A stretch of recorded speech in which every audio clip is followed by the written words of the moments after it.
My dear friends. तो आज हमारा अगला लेक्चर है मैट्रिसेस का, लेक्चर नंबर 2। बहुत दिन बाद मैं रिकॉर्ड कर रहा हूँ, दिमाग भर गया था सर। तो चलिए देखते हैं कि कहां तक हमने डिस्कशन ऑलरेडी कर लिया था शीट पर। पहले तो मैंने आपको डेफिनेशन ऑफ मैट्रिसेस के बारे में बता दी थी सब कुछ। फिर मैंने आपको ये भी बताया था कि डिटर्मिनेंट की तरह, डिटर्मिनेंट जो है वो क्या है कि एक पर्टिकुलर रियल नंबर को रिप्रेजेंट करता है ना। डिटर्मिनेंट एक वैल्यू को रिप्रेजेंट करता है, वेयर एज मैट्रिसेस जो होते हैं, मैट्रिसेस मतलब मैं मल्टीपल मैट्रिक्स की बात कर रहा हूं, वो कभी भी किसी वैल्यू को रिप्रेजेंट नहीं करता है, वो एरे ऑफ सम नंबर्स होता है। ठीक है ना, क्लियर? क्यों उसको रिप्रेजेंट करते हैं इस तरीके से, कैसे करते हैं और किस लिए अपन पढ़ते हैं, वो अपन लास्ट टॉपिक में जाकर के देखेंगे। फिर जाकर के मैट्रिक्स के बारे में जो इंट्रोडक्शन था वो खत्म होने के बाद अपन स्पेशल टाइप ऑफ मैट्रिक्स इसके बारे में देखे थे। रो मैट्रिक्स क्या होता है जहां पे नंबर ऑफ रो सिर्फ 1 होगा। कॉलम मैट्रिक्स क्या होगा जहां पे नंबर ऑफ कॉलम 1 होगा। नल मैट्रिक्स या फिर जीरो मैट्रिक्स जहां पे जिस मैट्रिक्स के ऑर्डर कुछ भी हो सकता है m/n, जहां पे m और n इक्वल होना ऐसा कोई जरूरी नहीं है, बट मैट्रिक्स के अंदर के सारे एलिमेंट्स जो है वो क्या होंगे, जीरो ही होंगे। फिर हॉरिजॉन्टल मैट्रिक्स था जहां पे number of rose number of column से कम था, और वर्टिकल मैट्रिक्स क्या था, number of rose number of column से ज्यादा था। फिर आया था हमारा सबसे इंपॉर्टेंट पार्ट स्क्वायर मैट्रिक्स। और स्क्वायर मैट्रिक्स में क्या होता था बेसिकली, स्क्वायर मैट्रिक्स में नंबर ऑफ रोज और नंबर ऑफ कॉलम जो है वो क्या है, एग्जैक्टली इक्वल है ना। जितने रोज होंगे उतने ही नंबर ऑफ क्या होंगे, कॉलम होंगे। ठीक है, तभी उस मैट्रिक्स को हम क्या बोल सकते हैं, एक स्क्वायर मैट्रिक्स बोल सकते हैं। अब स्क्वायर मैट्रिक्स पढ़ने के बाद हमारा स्क्वायर मैट्रिक्स का डिफरेंट टाइप्स को देखना बड़ा जरूरी था। उसमें दो कैटेगरी था, एक था ट्राइंगुलर मैट्रिक्स, एक था डायगोनल मैट्रिक्स। अगर आपको याद होगा, आप शीट में देख रहे होंगे पेज नंबर 2 में कि ट्राइंगुलर मैट्रिक्स जो है उसमें भी दो प्रकार के क्लासिफिकेशन था, upper triangular matrix and lower triangular matrix. तो उसमें था क्या कि प्रिंसिपल ट्राइगोनल जो होता है ना, है तो ये स्क्वायर मैट्रिक्स ही, तो ऑर्डर में नंबर ऑफ रोज और कॉलम तो इक्वल ही आएंगे। अगर इक्वल आएगा तो यहाँ पे एक प्रिंसिपल डायगोनल होगा। ये है आपका प्रिंसिपल डायगोनल, ये कोई प्रिंसिपल डायगोनल नहीं है, याद रखना। ठीक है, जो बोला नहीं वो खुद से एज्यूम मत कर लेना। ठीक है, this is your principal diagonal. Principal diagonal के नीचे वाला जो ट्राइंगल है उसमें अगर सारे एंट्रीज जीरो आ जाता है, उसमें अगर सारे के सारे एंट्रीज, जितने भी एंट्रीज होंगे सारे के सारे अगर जीरो आ जाते हैं, तो मैं इसको क्या बोलूंगा, तो मैं इसको एक अपर ट्राइंगुलर मैट्रिक्स बोलूंगा। और अगर इधर प्रिंसिपल डायगोनल के ऊपर वाला ट्राइंगल जो है उसमें अगर सारे के सारे एलिमेंट जीरो आ जाता है, तो उसको अपन क्या बोलते हैं, लोअर ट्राइंगुलर मैट्रिक्स बोलते हैं। तो अपर ट्राइंगुलर मैट्रिक्स के लिए कंडीशन सिर्फ इतना सा था कि aij बराबर 0 when your i is greater than j, और इसके लिए कंडीशन सिर्फ इतना सा था कि aij बराबर 0 when your i is less than j। सिर्फ इतना सा कंडीशन है। अभी बच्चे मेरे को पूछते हैं कि सर क्या डायगोनल में कोई एलिमेंट जीरो हो सकता है, या फिर इधर कोई एलिमेंट जीरो हो सकता है? हाँ हो सकता है, कोई दिक्कत नहीं उसमें। इधर भी जीरो हो सकते हैं, इधर भी जीरो हो सकते हैं। इसीलिए अपन नल मैट्रिक्स जो है, नल मैट्रिक्स उसको भी क्या बोलेंगे, ट्राइंगुलर मैट्रिक्स बोल सकते हैं। बट खैर वो अलग बात है कि वो अपर एंड लोअर बोथ हो जाएगा, है ना, दोनों हो जाएगा। अपर ट्राइंगुलर मैट्रिक्स भी हो जाएगा, लोअर ट्राइंगुलर मैट्रिक्स भी हो जाएगा। कंडीशन सिर्फ इतना सा है कि aij should be 0 where I is greater than j। ये कहीं पे नहीं बोला गया कि डायगोनल में जीरो नहीं आ सकता है, या फिर अगर अपर ट्राइंगुलर मैट्रिक्स है तो ये लोअर ट्राइंगल जीरो होगा, ये तो पता ही है। बट अपर ट्राइंगल में कोई जीरो नहीं आ सकता है, ऐसा कोई बात नहीं। यहाँ पे भी कोई ना कोई एलिमेंट जीरो आ सकता है। अगर मैं ये एक एग्जांपल लिखता हूं आपके सामने 1 0 2, इधर अगर मैं डाल देता हूं 2 0 और इधर 0 0 0, तो भी मैं इसको क्या बोलूंगा, एक अपर ट्राइंगुलर मैट्रिक्स बोलूंगा। बिल्कुल कोई दिक्कत नहीं, क्योंकि अपर ट्राइंगुलर मैट्रिक्स की कंडीशन सिर्फ ये है कि प्रिंसिपल ट्राइंगुलल के नीचे वाले एलिमेंट्स जो है वो क्या हो जाने चाहिए, जीरो होने चाहिए। ऊपर जीरो हो रहा है या नहीं हो रहा है, या फिर डायगोनल पे जीरो हो रहा है या नहीं हो रहा है, उससे हमें कोई मतलब नहीं। अगर हो तो भी कोई दिक्कत नहीं, नहीं हो तो भी कोई दिक्कत नहीं। बट जो कंडीशन है इधर तो जीरो होना ही पड़ेगा, दैट इज इस कंडीशन को तो सेटिस्फाई करना ही होगा। आगे बात करते हैं। तो दूसरा क्लासिफिकेशन क्या था स्क्वायर मैट्रिक्स का, डायगोनल मैट्रिक्स। डायगोनल मैट्रिक्स में क्या है, डायगोनल मैट्रिक्स हो जाएगा both upper and lower triangular matrix. ठीक है ना, डायगोनल मैट्रिक्स में क्या था कि प्रिंसिपल डायगोनल के ऊपर वाले ट्राइंगल और नीचे वाले ट्राइंगल दोनों में जितने भी एलिमेंट्स आएंगे सारे के सारे एलिमेंट्स क्या हो जाएंगे, जीरो हो जाएंगे। मतलब प्रिंसिपल ट्राइंगल के ऊपर वाले और नीचे वाले सारे के सारे जो है वो क्या हो जाएंगे, एग्जैक्टली जीरो हो जाएंगे। ठीक है, ऊपर वाला भी जीरो, नीचे वाला भी जीरो, दोनों में से अगर कोई एक कंप्लीटली जीरो है, दूसरा वाला अगर कंप्लीटली जीरो है तो भी कोई दिक्कत नहीं, तो इसको ट्राइंगुलर बोलते हैं। अदरवाइज इसको भी हम बोलेंगे ये डायगोनल मैट्रिक्स है, जहां पे हम क्या बोलते हैं कि A I J is equal to zero where I is not equal to J. बस इतना सा ही कंडीशन है कि I not equal to J पे ए आई जे क्या हो जाएगा, जीरो हो जाएगा। ठीक है, अभी यहां पे इसका मतलब कहीं पे भी ये नहीं है कि डायगोनल में जीरो नहीं आ सकता, आ सकता है बिल्कुल डायगोनल में जीरो, है ना। This matrix is clearly A diagonal matrix. समझ में आ रहा है ना, क्लियर है। अगर डायगोनल में जीरो आ रहा है तो कोई दिक्कत नहीं, नल मैट्रिक्स को भी क्या बोलेंगे, डायगोनल मैट्रिक्स बोलेंगे। समझ में आ रहा है ना, क्लियर है। तो ये सब में बच्चों का डाउट होता है, इसलिए मैं वापस इसको एक बार क्लियर कर देना चाहता हूं। उसके बाद देखो ये जो डायगोनल मैट्रिक्स है, बेसिकली अगर मैं देखूं तो क्लासिफाई तो दो तरीके से किया है, बट इस डायगोनल मैट्रिक्स को भी अपन क्या बोल सकते हैं, both upper and lower triangular matrix. ये डायगोनल मैट्रिक्स भी क्या है, अपर ट्रायंगुलर भी है और लोअर ट्रायंगुलर मैट्रिक्स भी बोल सकते हैं इसको। ठीक है, क्लियर है क्या, समझ रहे हो ना। तो इस तरीके से चीजों को समझिएगा अच्छे से। अभी डायगोनल मैट्रिक्स का यहाँ पे रिप्रेजेंटेशन जो होता है ना, उसको इस तरीके से भी अपन रिप्रेजेंट कर सकते हैं, डायगोनल एलिमेंट्स के साथ। ठीक है ना, जैसे कि D1 D2 D3 लिख दिया और मैट्रिक्स। ठीक है, तो ये रिप्रेजेंटेशन कभी भी अगर आपके सामने दिख जाता है तो आप समझ जाना कि किस मैट्रिक्स का बात चल रहा है, डायगोनल मैट्रिक्स का बात चल रहा है, जहां पे यहाँ पे डायगोनल में D1 D2 D3 आएगा और नॉन डायगोनल एलिमेंट्स जो होंगे वो क्या होंगे, जीरो हो जाएंगे। क्लियर है क्या, समझ रहे हो। चलो, तो अभी इसके ऊपर कुछ क्वेश्चंस आते हैं, सिंपल सिंपल क्वेश्चन। ठीक है, वो सारे के सारे नोट फॉर्म में आपके पेज नंबर 2 शीट में लिखा हुआ है, आप देख सकते हो कि यहाँ पे क्या बोला जा रहा है कि UTM and LTM both are square matrix. बिल्कुल सही है, दोनों के दोनों क्या है, स्क्वायर मैट्रिक्स है।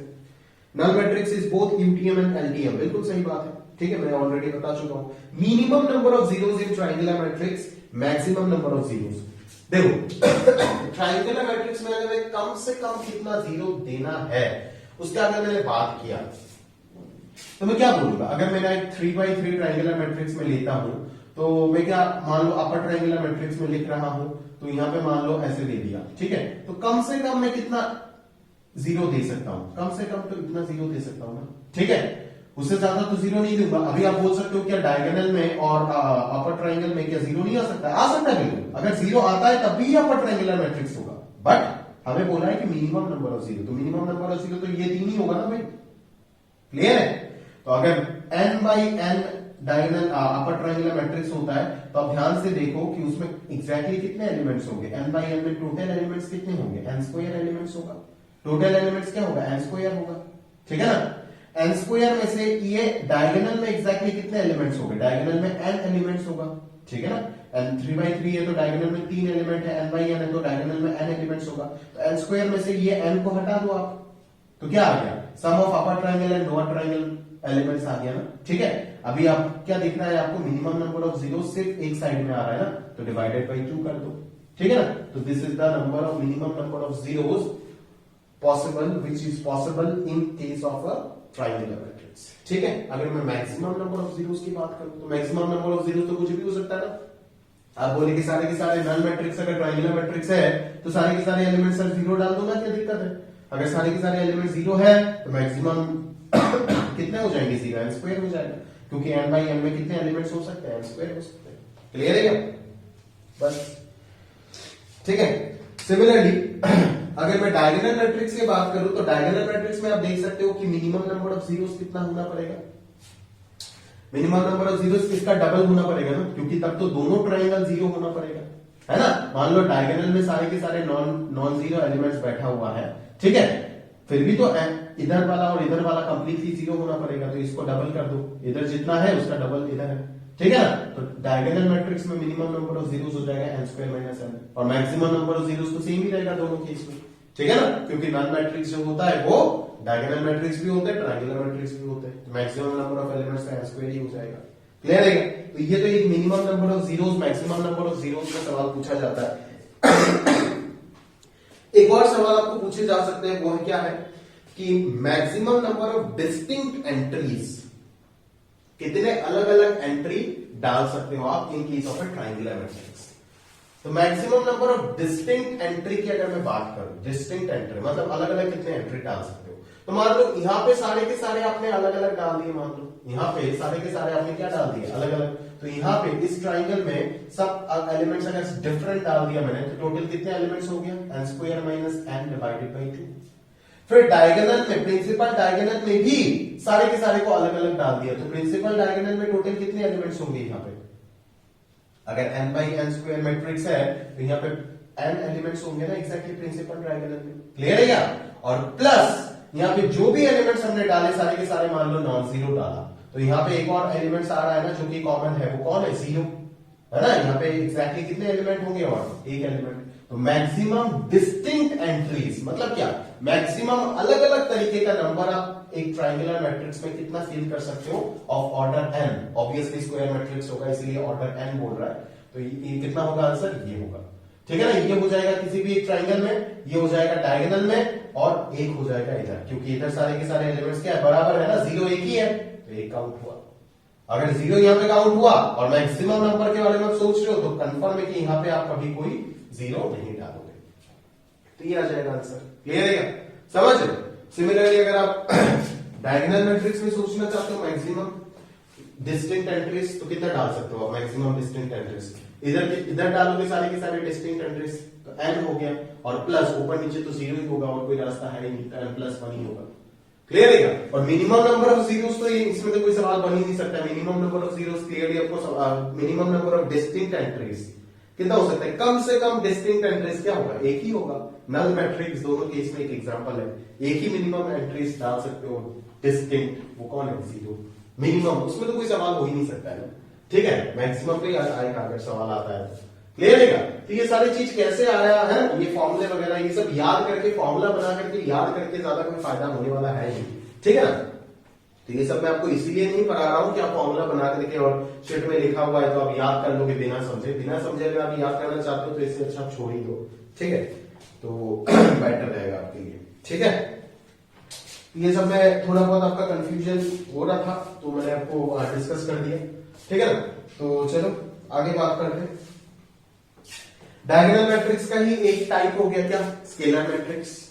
ठीक है ना, स्केलर मैट्रिक्स क्या कहता है, स्केलर मैट्रिक्स कहता है कि भाई अगर एक मैट्रिक्स स्केलर मैट्रिक्स है तो कंडीशन क्या हो जाएगा, A I J should be zero, A I J should be zero. कहां पे, जहां पे आई और जे इक्वल नहीं है, that is non diagonal element should be zero and diagonal elements must be same. Diagonal elements जो भी होगा वो सबके सब सेम होगा। अभी सवाल आता है क्या ये सी जीरो हो सकता है, क्या सी जीरो हो सकता है क्या? अगर सी जीरो हो जाए तब तो ये नल मैट्रिक्स हो जाएगा, अगर सी जीरो नहीं होता है तब तो ये नल मैट्रिक्स नहीं होता है। तो मैक्सिमम केसेस में मुझे जहां तक मिला है कि सी नॉन जीरो लिखा हुआ रहता है, बट एग्जैक्टली इसको लेकर के मैं कोई कंफर्मेशन आपको बता नहीं सकता whether scalar matrix is null matrix और नॉट। ठीक है, बट मैक्सिमम चीज जगह पे ये लिखा हुआ रहता है कि C should be non zero, that's why अपन भी आपको यही बता रहे हैं कि आप सी को नॉन जीरो मान के चलो, that is a null matrix can not be a scalar matrix. ठीक है, अदरवाइज अपन इसको सी को जीरो भी अगर मानते हैं, अगर ये डायगोनल मैट्रिक्स है तो बिल्कुल सी जीरो भी हो सकता था।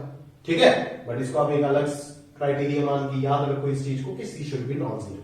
ठीक है, अभी ये भी तो ये क्या हो गया, ये हो गया आपका स्केलर मैट्रिक्स। ये क्या हो गया, ये हो गया आपका स्केलर मैट्रिक्स। अभी ये ही सी का वैल्यू अगर 1 हो जाता है तो इसी मैट्रिक्स को हम क्या बोल देते हैं, यूनिट मैट्रिक्स या फिर आइडेंटिटी मैट्रिक्स, जिसका रिप्रेजेंटेशन क्या होता है, आई।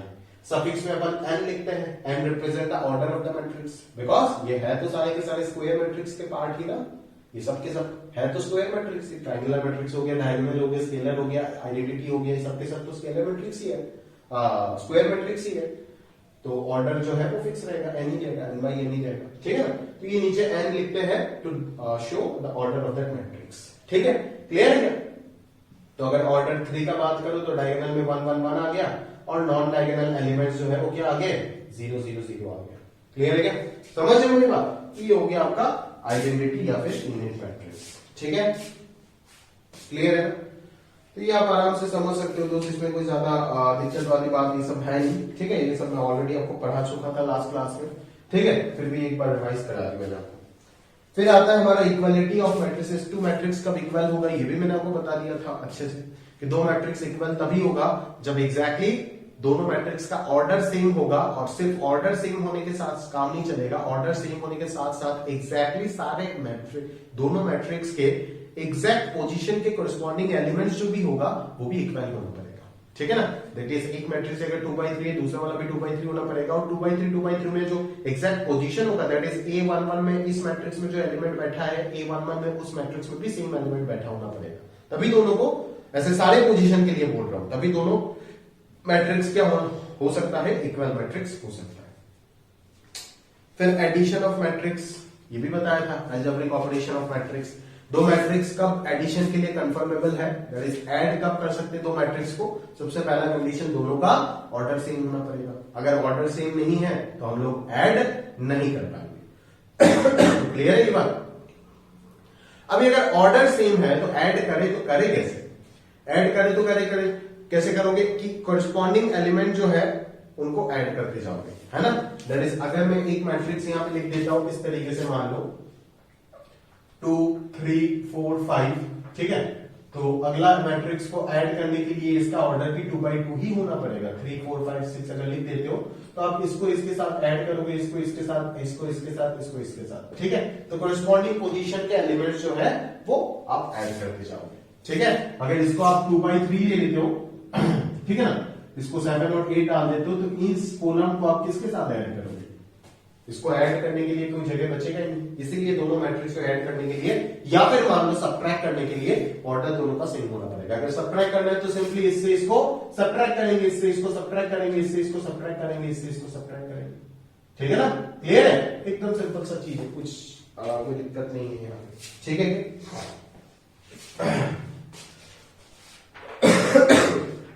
तो एक बार शीट आप पढ़ लीजिएगा तो आपको और अच्छे से चीजें जो है वो क्लियर हो जाएगा, ठीक है। एकदम सिंपल चीजें, इसमें ज्यादा कोई दिक्कत है नहीं। प्रॉपर्टीज ऑफ मैट्रिक्स एडिशन ये भी मैंने आपको बताया था लास्ट क्लास में कि कॉम्पिटिटिव होता है, एसोसिएटिव भी होता है matrix addition, that is A+B और B+A बराबर है, और A+B होल प्लस C या फिर A+B+C ये दोनों भी बराबर है। फिर A+B अगर 0 है तो ये इनवर्स प्रॉपर्टी था, तो B should B additive inverse of A, because यहाँ पे जो ऑपरेशन था वो क्या था, प्लस था, ठीक है, ये भी बता चुका हूं। फिर A+0 अगर A है, वही चीज अगर 0+A के इक्वल है, देन ये कौन सा प्रॉपर्टी हो गया, आइडेंटिटी प्रॉपर्टी हो गया, ठीक है ना। ये सब पढ़ के आए हो, commutative law, closure property, associative, identity, inverse, ये 5 प्रॉपर्टी आपको अच्छे से पता होना चाहिए। 8th में, क्लास 8th में आप पढ़ के आए हो ये सब, ठीक है। तो ये नल मैट्रिक्स प्लस के लिए आइडेंटिटी एलिमेंट कौन हो जाता है, 0, और इनटू के लिए आइडेंटिटी एलिमेंट कौन हो जाता है, 1। या याद रखना हमेशा, ये आप जानते हो। तो यही 0 यहाँ पे मैट्रिक्स में आके क्या बन जाता है, नल मैट्रिक्स, और यही 1 जो होता है अरिथमेटिक में, वो मैट्रिक्स में आकर के क्या बन जाता है, यूनिट मैट्रिक्स बन जाता है, ठीक है ना। और यूनिट मैट्रिक्स क्या है आप ऑलरेडी जान चुके हो, क्लियर है क्या। सिमिलरली कैंसलेशन लॉ जो है वो भी होल्ड करता है मैट्रिक्स में, ठीक है ना, कि A+B = A+C अगर लिखा हुआ है तो B = C आप अगले लाइन में लिख सकते हो, ठीक है।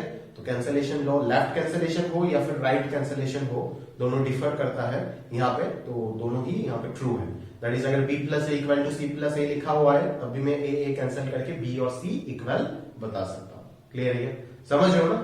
तो ये सारी चीज आपको समझ आना चाहिए, ये मैं ऑलरेडी आपको पढ़ा चुका हूँ लास्ट क्लास में, ठीक है। स्केलर मल्टीप्लीकेशन, एक डिटर्मिनेंट में अगर किसी स्केलर से अपन मल्टीप्लाई करते थे तो वो पर्टिकुलर किसी रो या फिर किसी कॉलम के सारे एलिमेंट्स को प्रोडक्ट कर देता था। बट एक मैट्रिक्स को अगर किसी स्केलर से मल्टीप्लाई करोगे तो उस मैट्रिक्स के सारे एलिमेंट उस स्केलर से मल्टीप्लाई हो जाएगा। ये फर्क नहीं पड़ता कि मैट्रिक्स का ऑर्डर क्या है, वो स्क्वायर मैट्रिक्स हो ना हो कोई दिक्कत नहीं है, वो किसी भी मैट्रिक्स हो सकता है, कोई भी मैट्रिक्स हो सकता है। बट अगर स्केलर से मल्टीप्लाई कर रहे हो तो मैट्रिक्स के अंदर जितने भी एलिमेंट है सब के सब उस स्केलर से मल्टीप्लाई हो जाएगा, क्लियर है क्या। ये सारी चीज आपको बहुत अच्छे से समझ में आना चाहिए दोस्त, क्लियर है क्या। तो स्केलर मल्टीप्लिकेशन की जो प्रॉपर्टीज है वो भी एकदम अच्छे से आपको क्लियर हो जाना चाहिए, ठीक है। ये सब मैं ऑलरेडी आपको बता दिया। स्केलर मल्टीप्लिकेशन के जो, अरे यार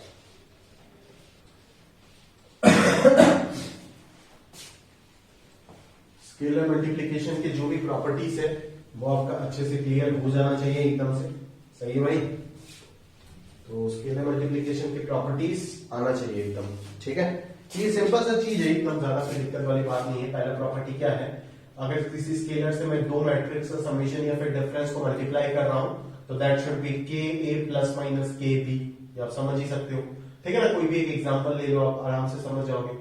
ए बी सी डी, अगर मैं इसको के से मल्टीप्लाई करता हूं, ठीक है, और प्लस इसको एक और मैट्रिक्स से मान लो पी क्यू आर एस, इसको अगर के से मल्टीप्लाई करता हूं तो अल्टीमेटली जो चीज हमारे पास आएगा वो यहाँ पे के ए आएगा, यहाँ पे के पी आएगा, ठीक है। तो के ए प्लस के पी, मैं एक स्टेप स्किप करके लिख रहा हूँ, के ए प्लस के पी आएगा यहाँ पे, फिर के बी प्लस के क्यू आएगा, ठीक है ना, फिर के सी प्लस के आर आएगा और फिर के डी प्लस के एस आएगा। तो यहाँ से सारे जगह से के कॉमन आ जाएगा और ये जो चीज आएगा A plus B C plus R B plus Q D plus S, ये क्या बन जाएगा, ए प्लस बी बन जाएगा, ठीक है। तो एग्जैक्टली इसी प्रॉपर्टी को फॉलो करता है, सही है। सिमिलरली और भी दो प्रॉपर्टी लिखा हुआ है, के plus L into A will be के ए प्लस एल ए, बिल्कुल सही बात है। और के इंटू एल इंटू, मतलब दो स्केलर, एक स्केलर की जगह पे दो स्केलर अगर डाल देते हैं तो वही चीज आएगा। अब देख लीजिएगा, तीन प्रॉपर्टी लिखा हुआ है, एकदम सिंपल चीज है, ये सब समझाने वाला कोई पॉइंट है ही नहीं। अगर होता तो मैं जरूर समझाता। के plus L into A should be your के प्लस एल टाइम्स ऑफ ए, और के इंटू एल ए अगर है तो इसको मैं के इंटू एल ए लिख सकता हूं। स्केलर है, इधर उधर कुछ भी कर सकते हो, कोई दिक्कत नहीं होती है ना। एक एग्जांपल लेके आप आराम से इसको जस्टिफाई कर सकते हो, ठीक है। नेक्स्ट हेडिंग आता है हमारे पास determinant of A matrix.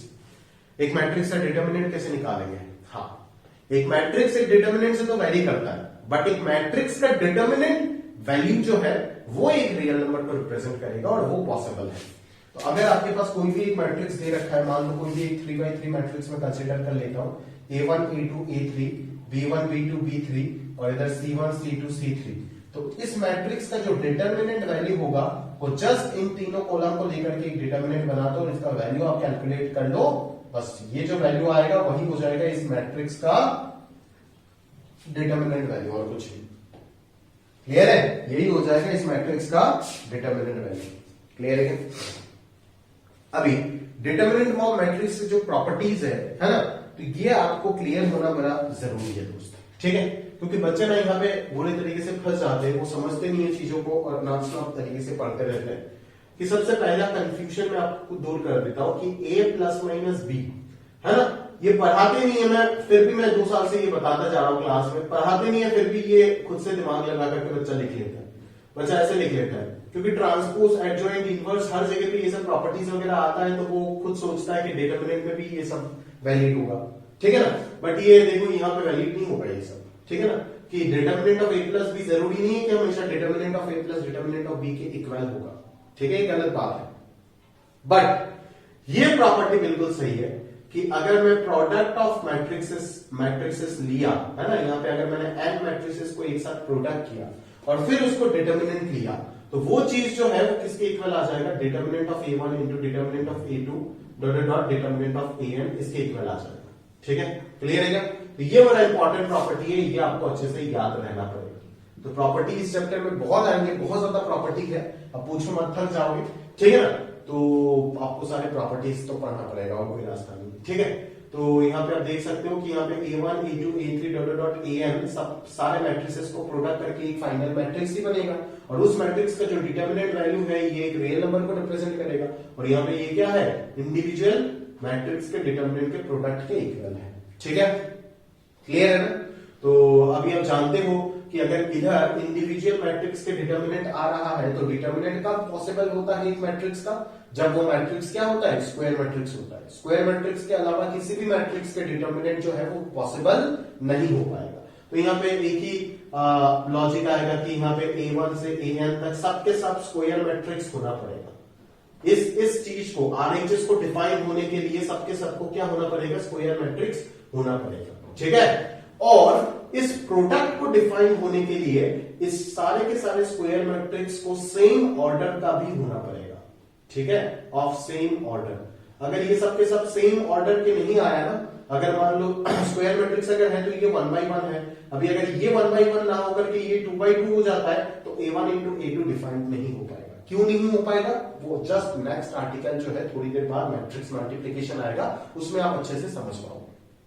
Clear है? अभी के लिए बस याद रखो कि स्क्वायर मैट्रिक्स क्यों बोला गया है इस सारे चीज को, इन सारे चीज को स्क्वायर मैट्रिक्स बोलने का कारण है कि डिटर्मिनेंट को एग्जिस्ट कराने के लिए, otherwise determinant will not exist. और सेम ऑर्डर बोलने का लॉजिक ये है to define this matrix, product of matrices, ठीक है ना? अगर ये प्रोडक्ट ऑफ मैट्रिसेस को डिफाइन करना है तब जाकर के सबका ऑर्डर बराबर होना पड़ेगा, ठीक है? ऐसे होने से काम नहीं चलेगा। इसीलिए यहाँ पे लिखा हुआ है कि this are all square matrices of same order. Clear है क्या? समझ रहे हो? फिर एक और चीज, ये तो मैंने आपको लास्ट क्लास में ही बता दिया था कि determinant of K A is equal to K to the power N into determinant of A. ये लॉजिक तो बता ही दिया था, क्योंकि के ए पे सारे रोज प्रोडक्ट हो जाएगा, उसका अगर डिटर्मिनेंट लेता हूं मैं तो सारी जगह से के कॉमन आएगा, तो के टू दी पावर 3 बाहर आ जाएगा। तो यहाँ पे n जो होगा वो एग्जैक्टली क्या है, ऑर्डर ऑफ मैट्रिक्स होगा, क्योंकि 3/3 अगर मैट्रिक्स है, ऑब्वियसली डिटर्मिनेंट का अगर बात चल रहा है तो इसको स्क्वायर मैट्रिक्स होना ही पड़ेगा। अगर 3/3 होता है तो 3 रो होगा, तो 3 बार के बाहर आएगा। अगर n/n होता है तो n रो होगा, तो यहां से एग्जैक्टली के जो है वो n टाइम्स बाहर आएगा, तो के टू दी पावर n हो जाएगा। तो this n is the order of matrix A, order of matrix A, ठीक है ना? और सिर्फ ऑर्डर ऑफ मैट्रिक्स ए जो है वो क्या होगा, n ही होगा। क्यों? क्योंकि डायरेक्टली आपको पता ही चल रहा है कि ये तभी एग्जिस्ट करेगा डिटर्मिनेंट जब ये स्क्वायर मैट्रिक्स होगा। स्क्वायर मैट्रिक्स का ऑर्डर सिर्फ n लिखने से ही समझ आ जाता है कि वो n क्रॉस n है। क्लियर है क्या? आगे अगर अपन बात करें आइडेंटिटी मैट्रिक्स किसी भी ऑर्डर का हो जाए, उसका आंसर जो है, उसका डिटर्मिनेंट जो है वो हमेशा क्या आएगा, 1 आएगा। समझ रहे हो ना? आइडेंटिटी मैट्रिक्स किसी भी ऑर्डर का उसका डिटर्मिनेंट हमेशा क्या आएगा, 1 आएगा। जैसे कि एक एग्जांपल लेकर के आप 3/3 आइडेंटिटी मैट्रिक्स को लेकर के देख लो, ये डिटर्मिनेंट लेकर के देख लो। ये मैंने आपको प्रॉपर्टीज ऑफ डिटर्मिनेंट में पढ़ाया। अगर ऊपर वाला और नीचे वाला ट्रायंगल 0 है तो इस डिटर्मिनेंट का जो वैल्यू होगा वो प्रोडक्ट ऑफ डायगोनल एलिमेंट्स होगा, दैट इज 1 आ जाएगा। क्लियर है क्या? That's it. अभी determinant of a to the power n is equal to determinant of a whole to the power n। ये अगला प्रॉपर्टी है कि a कोई भी एक मैट्रिक्स है, a अगर कोई भी एक मैट्रिक्स है तो a to the power n का मतलब क्या है, a into a up to n times, a into a up to n times. समझ रहे हो ना? ये चीज आपको अच्छे से पता होना चाहिए। a to the power n का मतलब क्या है कि a into a up to कहां तक, n टाइम्स। क्लियर है क्या? तो एग्जैक्टली इस a इंटू a यहाँ पे n मैट्रिक्स का प्रोडक्ट करके अल्टीमेटली एक मैट्रिक्स आएगा। उसका अगर मैं डिटर्मिनेंट निकालता हूं और डिटर्मिनेंट पहले उस मैट्रिक्स का निकाल के अगर उसको टू दी पावर n करता हूं तो आंसर जो है वो दोनों केस में क्या मिलेगा, एग्जैक्टली बराबर आएगा। क्लियर है क्या? ये सारी चीज आप यहाँ पे याद रखिएगा, प्रोवाइडेड कि एक चीज ध्यान रखिए कि ये n जो है वो नेचुरल नंबर होना चाहिए, क्योंकि a to the power n तभी एग्जिस्ट करेगा जब n नेचुरल नंबर होगा। यहाँ पे n को 3/2 रख दोगे तो ये सिग्निफिकेंस कुछ होगा नहीं इसका। ठीक है क्या? अभी नल मैट्रिक्स का डिटर्मिनेंट का अगर बात करूं तो नल मैट्रिक्स ही आएगा, आप समझ ही रहे होंगे। प्रोडक्ट ऑफ डायगोनल एलिमेंट्स क्या हो जाएगा, 0 into 0 into 0 up to n times 0 ही आएगा। क्लियर है? ये बड़ा इंपॉर्टेंट चीज है। ये वन मार्क का क्वेश्चन बोर्ड एग्जाम या फिर कहीं पे भी आपको पूछा जा सकता है कि डिटर्मिनेंट ऑफ a अगर 0 हो जाता है, किसी मैट्रिक्स का डिटर्मिनेंट, ऑब्वियसली ये एक स्क्वायर मैट्रिक्स ही होगा, इसका डिटर्मिनेंट अगर 0 हो जाता है तो क्या इसका मतलब है कि वो मैट्रिक्स एक नल मैट्रिक्स था? नहीं, ऐसा कोई जरूरी नहीं है। क्लियर है क्या? कि अगर किसी मैट्रिक्स का डिटर्मिनेंट 0 हो रहा है उसका मतलब ये तो नहीं है ना कि वो मैट्रिक्स एक नल मैट्रिक्स है, क्योंकि ये मैट्रिक्स जो है इसका भी डिटर्मिनेंट अगर कैलकुलेट करूंगा 1 - 1 0 ही आएगा। बट क्या ये एक नल मैट्रिक्स है? नहीं। तो determinant of a equal to 0 does not imply a should be 0। a should be 0 का मतलब क्या है कि a एक नल मैट्रिक्स है, इसका मतलब ये कहीं पे भी नहीं लिखा है। क्लियर है क्या? समझ गए? फिर positive integral powers of square matrix ये पहले होना चाहिए, बाद में लिखा गया है। ठीक है, कोई बात नहीं। तो ये चीज भी आप समझ सकते हो आराम से। इसका मतलब क्या है देख सकते हो कि a to the power n का मतलब तो मैंने ऑलरेडी आपके साथ डिस्कस कर चुका। ठीक है, ऑलरेडी मैंने आपको बता दी कि a to the power n का मतलब क्या होता है, a को n टाइम्स। अभी वही इंडेक्सेस का जो लोग होता है वो इधर भी वैलिड हो जाता है, that is a to the power m into a to the power n जो होते हैं वो a to the power m plus n के इक्वल होते हैं। ये प्रॉपर्टी आपको याद रहना पड़ेगा। क्लियर है? उसके बाद अगर हमारे पास आता है तो नेक्स्ट प्रॉपर्टी आप मान सकते हो कि a to the power m whole to the power n जो होगा वो क्या हो जाएगा, a to the power mn के इक्वल हो जाएगा। क्लियर है? समझ लो ना, पावर पावर प्रोडक्ट होता है। क्लियर है? तो बोले सर इसको अगर आप ये एक प्रॉपर्टी हो गया, ये एक प्रॉपर्टी हो गया, दोनों को याद रख लेना, ठीक है, कभी भी आपको क्वेश्चन में काम हो जाएगा, ठीक है। उसके बाद अगर मैं बात करूं तो नेक्स्ट में आएगा आपके पास बाइनोमियल वाला, ठीक है ना, कि a plus B whole to the power n जो है उसका सेम बाइनोमियल एक्सपांशन में कर सकता हूं, ठीक है, जैसे आप करते आए हो इतना दिन, सही है क्या, सेम बाइनोमियल एक्सपांशन इसका कर सकते हो, ये एग्जिस्ट करेगा, बट यहां पे एक कंडीशन आएगा, और वो कंडीशन क्या है, वो कंडीशन है कि a और b कॉम्पिटिटिव होना चाहिए, that is competitive under multiplication, मतलब मल्टीप्लीकेशन पढ़ने के बाद ये प्रॉपर्टी पढ़ना चाहिए तो ज्यादा बेहतर होगा कि ए बी और बी ए जो है वो एग्जैक्टली क्या होना चाहिए, उनको इक्वल होना चाहिए, अगर वो इक्वल नहीं है तो ये चीज अपन कभी भी नहीं लिख पाएंगे। क्लियर है, समझ रहे हो ना, क्लियर है, तो ये सारी चीज जो है वो अपन आप याद रखिएगा अच्छे से, अदरवाइज ये गड़बड़ हो जाएगा दोस्त, ठीक है ना, क्योंकि देखो ये सब आप बाद में पढ़ोगे, ऐसे ही ये बाद में पढ़ोगे, ये बाद में आना चाहिए था आर्टिकल, अभी आ गया कि a प्लस बी का होल स्क्वायर जो है वो कहीं भी a स्क्वायर प्लस वाई से बी प्लस बी स्क्वायर नहीं होता है, समझ रहे हो क्या, ये गलत है, ये नहीं होता है, इसका आंसर जो होता है वो क्या होता है जानते हो क्या, a plus B whole square, आपको मैंने अभी अभी पढ़ाया कि a plus B whole square, A square का मतलब कहीं पे भी a इंटू ए, मैंने आपको अभी अभी पढ़ाया था, तो a plus B whole square का मतलब आप ऐसे नहीं लिख सकते डायरेक्टली, आप लिखोगे a plus B into A plus B, clear है क्या, तो यहां से आपको A square plus A B plus B A plus B square मिलेगा, ये आएगा इसका आंसर।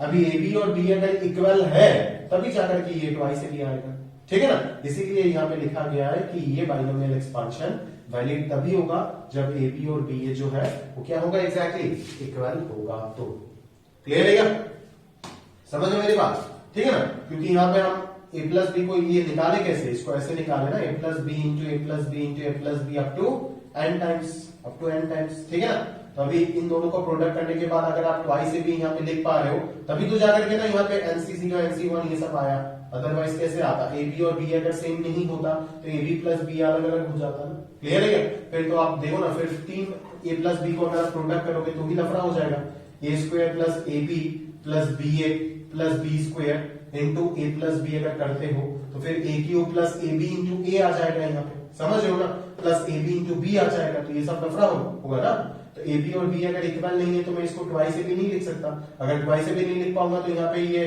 थ्राइस ए स्क्वायर बी और थ्राइस ए बी स्क्वायर कहां से आएगा, तो 3c1 3c2 ये सब कहां से मिलेगा, तो अगर मैं इसको nc1 nc2 ये सब लिख रहा हूं तो मैं ये कंसीडर कर रहा हूं कि ऑलरेडी ए बी और बी ए जहां पे भी आया उन दोनों को मैंने इक्वल माना, और ए बी और बी ए इक्वल अगर होता है तभी इस एक्सपांशन को मैं डायरेक्टली अरिथमेटिक की तरह यूज कर सकता हूं, जहां पे ए और बी कोई नंबर नहीं है, ए और बी यहाँ पे दो मैट्रिक्स है, डेफिनेटली दोनों मैट्रिक्स का जो ऑर्डर होगा वो क्या होगा, सेम होगा, क्लियर है क्या, दोनों मैट्रिक्स का जो ऑर्डर है वो एग्जैक्टली क्या होगा, सेम होगा, और इनफैक्ट दोनों मैट्रिक्स ऑर्डर तो सेम अपन तो बोल ही रहे हैं, साथों साथ दोनों को स्क्वायर मैट्रिक्स भी बोल रहे हैं, क्यों, क्योंकि ऑर्डर अगर दोनों का सेम होता है ना, तब सम कर सकते बिल्कुल ठीक है, तो सम तो आ जाएगा, बट ये जो प्रोडक्ट है, ये प्रोडक्ट वगैरह ये सबको डिफाइन करने के लिए दोनों को क्या लेना पड़ेगा, हमें स्क्वायर मैट्रिक्स लेना पड़ेगा, ठीक है ना, क्लियर है, क्योंकि अगर दोनों सेम ऑर्डर का हो जाता है, ए बी अगर 2/3 का है और बी भी अगर 2/3 का है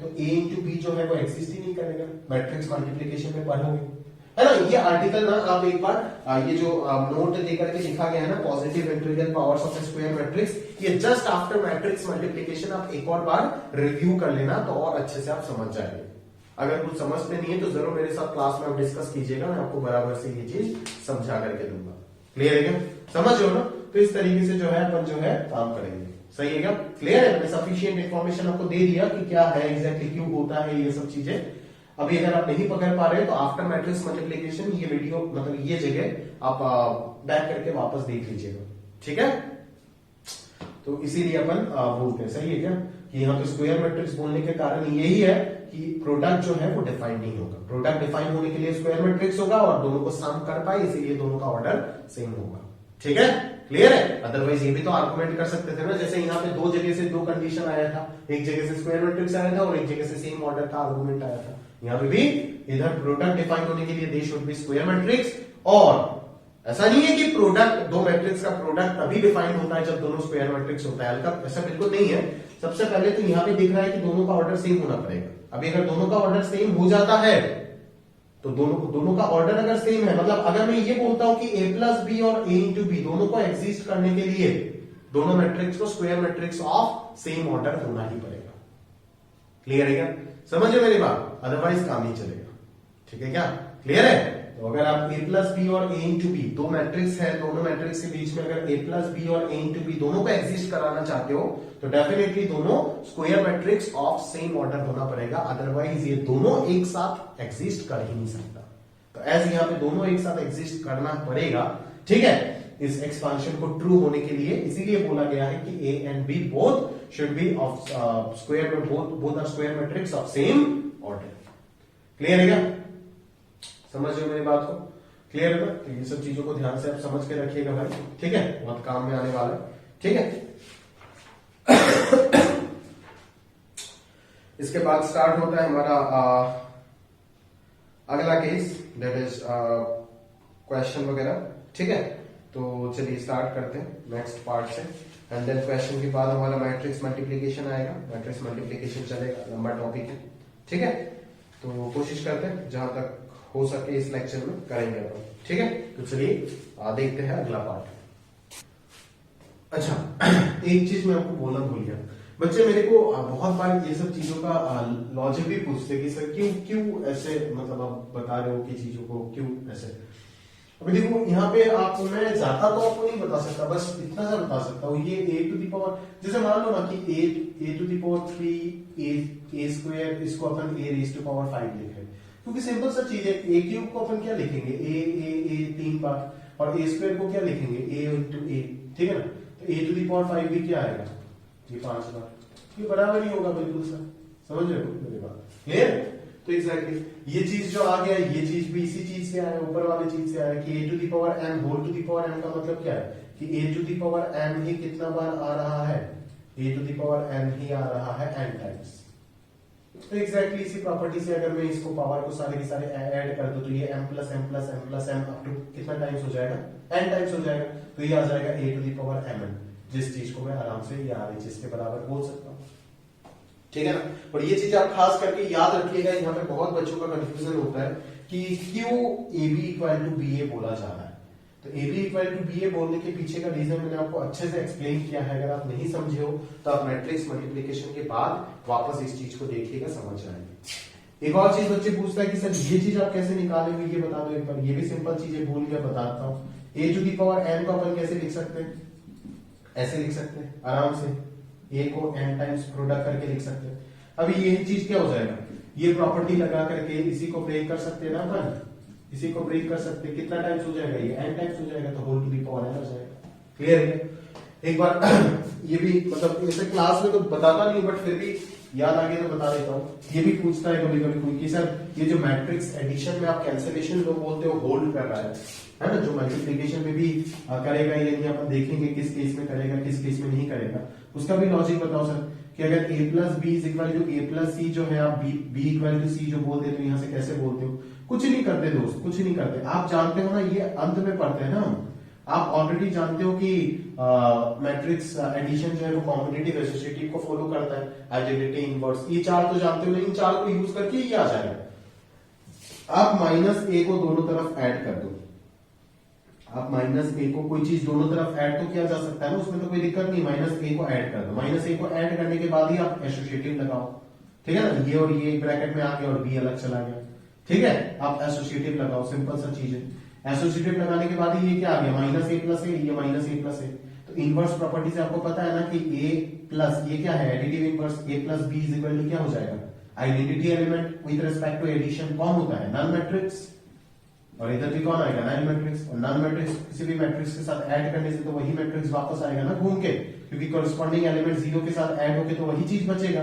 तो यहाँ पे b इक्वल टू सी। इस तरीके से आप प्रूव भी कर सकते हो कि कैंसिलेशन लॉ होल्ड। अगर 2 मार्क का प्रूफ आ जाता है कि prove that in case of matrix addition left and right cancellation law holds, तो आप इस तरीके से बता सकते हो। तो ये सब कॉपी में आप लिख के रख दीजिएगा, याद आया तो बता दिया, ठीक है। अगर आपको और कोई डाउट है तो आप पूछ लीजिएगा क्लास में, तो और बता देंगे, फिर आप नोट्स मेंटेन कर लीजिएगा ताकि रिवीजन के टाइम सारी चीज आपके दिमाग में हो, ठीक है। क्लियर है क्या? चलिए आगे बात करते हैं, आगे बात करते हैं अपन। चलिए अभी हम लोग देखने वाले हैं singular and non singular matrix क्या होते हैं, ठीक है ना। Singular and non singular matrix क्या होता है, सही है क्या? सिंगुलर मैट्रिक्स क्या है, नॉन सिंगुलर मैट्रिक्स क्या है, ये चीज हम देखने वाले हैं। तो देखो, ऐसा मैट्रिक्स जिसका डिटर्मिनेंट जो है वो 0 है, ऐसा मैट्रिक्स ऑब्वियसली अगर जिसका डिटर्मिनेंट का बात कर रहा हूं तो उस मैट्रिक्स को मैं क्या बोलूंगा, एक स्क्वायर मैट्रिक्स बोलूंगा। तो ऐसा कोई स्क्वायर मैट्रिक्स जिसका डिटर्मिनेंट जो है वो क्या है, 0 है, तो उसको हम क्या बोलेंगे, सिंगुलर मैट्रिक्स बोलेंगे। क्या अगर किसी मैट्रिक्स का डिटर्मिनेंट 0 है तो क्या हो जाएगा, तो उस मैट्रिक्स ए को हम क्या बोलेंगे, सिंगुलर मैट्रिक्स बोलेंगे। याद रखिएगा, बड़ा इंपॉर्टेंट चीज है। और अगर उसका डिटर्मिनेंट नॉन 0 है तो उसको हम क्या बोलेंगे, नॉन सिंगुलर मैट्रिक्स बोलेंगे। याद रखिएगा ये सारी चीज, ठीक है। ये सिंगुलर मैट्रिक्स होगा और ये क्या है, नॉन सिंगुलर मैट्रिक्स होगा, ठीक है। क्लियर? अभी हमें सवाल है, एक इंपॉर्टेंट नोट है आपके शीट में, आप देखिएगा, पूछा जाता है कि अगर ए और बी दो मैट्रिक्स है मेरे पास, ए और बी दो मैट्रिक्स है और दोनों के दोनों क्या है, non singular, both are non singular, both are non singular, then A B या फिर B A, then A B या फिर बी ए, ये दोनों भी अगर दोनों नॉन सिंगुलर है तो ये दोनों भी नॉन सिंगुलर होगा। मैंने लास्ट लेक्चर में भी आपको बताया था। क्यों जानते हो, क्योंकि इसको नॉन सिंगुलर प्रूव करने के लिए इसका डिटर्मिनेंट चेक करना पड़ेगा। तो इसका डिटर्मिनेंट क्या हो जाएगा, determinant of A into determinant of B. अब इन दोनों में से अगर कोई भी एक 0 हो जाता है, इसका आंसर 0 हो जाएगा और ये भी क्या बन जाएगा, सिंगुलर बन जाएगा। तो अगर इसका डिटर्मिनेंट को नॉन 0 होना है तो इन दोनों को क्या होना पड़ेगा, नॉन 0 होना पड़ेगा, ठीक है ना। तो ए बी नॉन सिंगुलर कब बन पाएगा, जब ए और बी दोनों नॉन सिंगुलर बनेगा। सिमिलरली बी ए जो होगा वो भी नॉन सिंगुलर कब बन पाएगा, जब बी और ए दोनों के दोनों क्या होगा, नॉन सिंगुलर होगा। अगर दोनों में से कोई भी एक सिंगुलर या फिर दोनों के दोनों सिंगुलर हो गया तो कंफर्म है कि ए बी या फिर बी ए क्या बन जाएगा, सिंगुलर मैट्रिक्स बन जाएगा। तो ये एक इंपॉर्टेंट प्रॉपर्टी है, याद रखना कि ए और बी दोनों अगर नॉन सिंगुलर होता है तभी ए बी या फिर बी ए जो प्रोडक्ट होगा, प्रोडक्ट ऑफ मैट्रिक्स, वो नॉन सिंगुलर आएगा, ठीक है। अगर इन दोनों में से कोई भी एक सिंगुलर हो जाता है तो ए बी या फिर बी ए जो है वो क्या बन जाएगा, सिंगुलर मैट्रिक्स बन जाएगा। क्लियर? तो ये वाला पेज जो है ये खास करके आपका मैट्रिक्स मल्टीप्लिकेशन के बाद में आना चाहिए तो ज्यादा बेहतर होता। डिटर्मिनेंट ऑफ मैट्रिक्स जो हेडिंग है और singular matrix, non singular matrix, ये मैट्रिक्स मल्टीप्लिकेशन के बाद में अगर आता तो ज्यादा बेहतर होता मेरे ख्याल से। खैर आ गया, कोई दिक्कत नहीं, अपन पढ़ लेते चलिए, ठीक है। समझा तो दिया, अगर थोड़ा बहुत भी दिक्कत है तो मैट्रिक्स मल्टीप्लिकेशन पढ़ने के बाद आप वापस इसको देख लीजिएगा। क्लियर है? तो अभी मैट्रिक्स एडिशन के अंदर में आपकी शीट में जितने भी क्वेश्चन है वो मैं एक बार करा देता हूं आपको। वो करने के बाद अपन जंप करेंगे डायरेक्टली कौन से टॉपिक में, जस्ट उसका next topic that is matrix multiplication. पहला क्वेश्चन जो है वो आपको क्या बोला गया है, आप शीट में देखिएगा, लिखा हुआ है कि एक 3/2 मैट्रिक्स आपको फॉर्म करना है जहां पे आपको इंफॉर्मेशन दिया गया है कि ए आई जे जो है वो क्या हो जाएगा, i प्लस जे डिफाइन करके दिया गया है एक डिफाइन फंक्शन की तरह, when i is greater than j और ग्रेटर देन और इक्वल टू, और i माइनस j कब है, जब i is less than j। therefore the required 3/2 matrix, therefore the required 3/2 matrix is A बोल देते उसका नाम कैपिटल A। तो 3/2 अगर है तो 3 रो होगा, 2 कॉलम होगा, ठीक है। तो यहाँ पे क्या आएगा, A11 आएगा, A12 आएगा, फिर क्या आएगा, A21 आएगा, A22 आएगा, ऐसे ही तो होंगे ना एलिमेंट्स, फिर A31 आएगा और A32 आएगा। तो ये हो जाएगा आपका 3/2 मैट्रिक्स। तो इन सब का एलिमेंट्स वैल्यू में कहां से लिखूंगा, वैल्यू में इस जगह से लिखूंगा। देखो A11 मतलब i और j दोनों इक्वल, i और j अगर दोनों इक्वल है तो कौन सा फंक्शन रीड होगा ऊपर में से, ये वाला, क्योंकि इक्वलिटी यहाँ पे है तो 1 + 1 यहाँ पे क्या आ जाएगा, 2 आ जाएगा। यहाँ पे क्या है, i is less than j, तो यहाँ पे क्या आएगा 1 - 2, ठीक है। ऐसे भी लिख सकते हो आप 1 + 1 ये 1 - 2, ठीक है ना। फिर यहाँ पे क्या आएगा, i is greater than j तो ये 2 + 1 हो जाएगा, ठीक है। फिर यहाँ पे i is equal to j तो ये 2 + 2 हो जाएगा, फिर ये 3 + 1 हो जाएगा, फिर ये 3 + 2 हो जाएगा। तो तो i लेस देन j यहाँ पे सिर्फ एक ही जगह पे है a12, बाकी सारी जगह पे या तो i j के इक्वल है या तो i j से बड़ा है। ठीक है, तो एग्जैक्टली ये क्या आ गया आपका 2 आ गया, 3 आ गया, 4 आ गया और यहाँ पे आ गया -1, 4 और 5। ठीक है, this is your required 3/2 matrix. Clear है? तो इस तरीके का 1 मार्क का क्वेश्चन आपको पूछा जा सकता है। क्लियर है? सिमिलरली नेक्स्ट सेम एक और रिलेशन आपको दिया है, एक और रिलेशन यहाँ पे दिया है a i j का value modulus of i minus 2j divided by 3 times of i plus j। ठीक है, और आपको एक 3/3 मैट्रिक्स बनाने के लिए बोल रहा है। तो अगर 3/3 मैट्रिक्स बनाने के लिए बोल रहा है तो यहाँ पे एग्जैक्टली 9 एलिमेंट्स होगा। तो ये 9 elements according to the position, आप इस रूल के अकॉर्डिंग सारे एलिमेंट्स निकाल के रख दो, आपके पास आ जाएगा रिक्वायर्ड 3/3 मैट्रिक्स। क्लियर है? एकदम सिंपल है, कुछ भी नहीं है सब। ठीक है, फिर देखो नंबर 3 क्वेश्चन में क्या बोला गया है। नंबर 3 क्वेश्चन में दिया हुआ है कि 2x माइनस वाई का वैल्यू दिया है, 2x माइनस वाई का वैल्यू यहां पे दिया है 6 minus 4 minus 6 2 0 1 which is a 2/3 matrix. ठीक है, और x प्लस 2y एक और इक्वेशन दिया गया है। ठीक है ना, और वो है 3 माइनस 2 2 1 और 5 माइनस 7। और यहां से आपको x और y निकालने के लिए बोला गया है। तो सिंपल अरिथमेटिक जैसे आप सॉल्व करते हो वैसे ही करोगे। तो यहाँ पे ट्वाइस y है, x और y निकालने के लिए आप दोनों में से किसी भी एक को क्या करोगे, एलिमिनेट करोगे। तो y को सबसे पहले एलिमिनेट करना आसान मुझे लग रहा है कि यहाँ पे ट्वाइस y है, यहाँ पे भी ट्वाइस y बना देते। तो इक्वेशन y को 1 को अगर मैं 2 से मल्टीप्लाई कर देता हूँ बोथ साइड, तो ये क्या बन जाएगा 4x बन जाएगा, माइनस 2y आ जाएगा इज इक्वल टू, इधर अगर RHS में भी 2 से मल्टीप्लाई करना पड़ेगा, बट RHS से जब भी आप 2 से मल्टीप्लाई करोगे that is multiplication of A matrix bye a scalar, तो सारे एलिमेंट 2 से प्रोडक्ट हो जाएगा। तो ये 12 आएगा, ये माइनस 12 आएगा, ये 0 आएगा, ये माइनस 8 आएगा, ये 4 आएगा, ये 2 आ जाएगा, 2/3 हो गया। क्लियर है?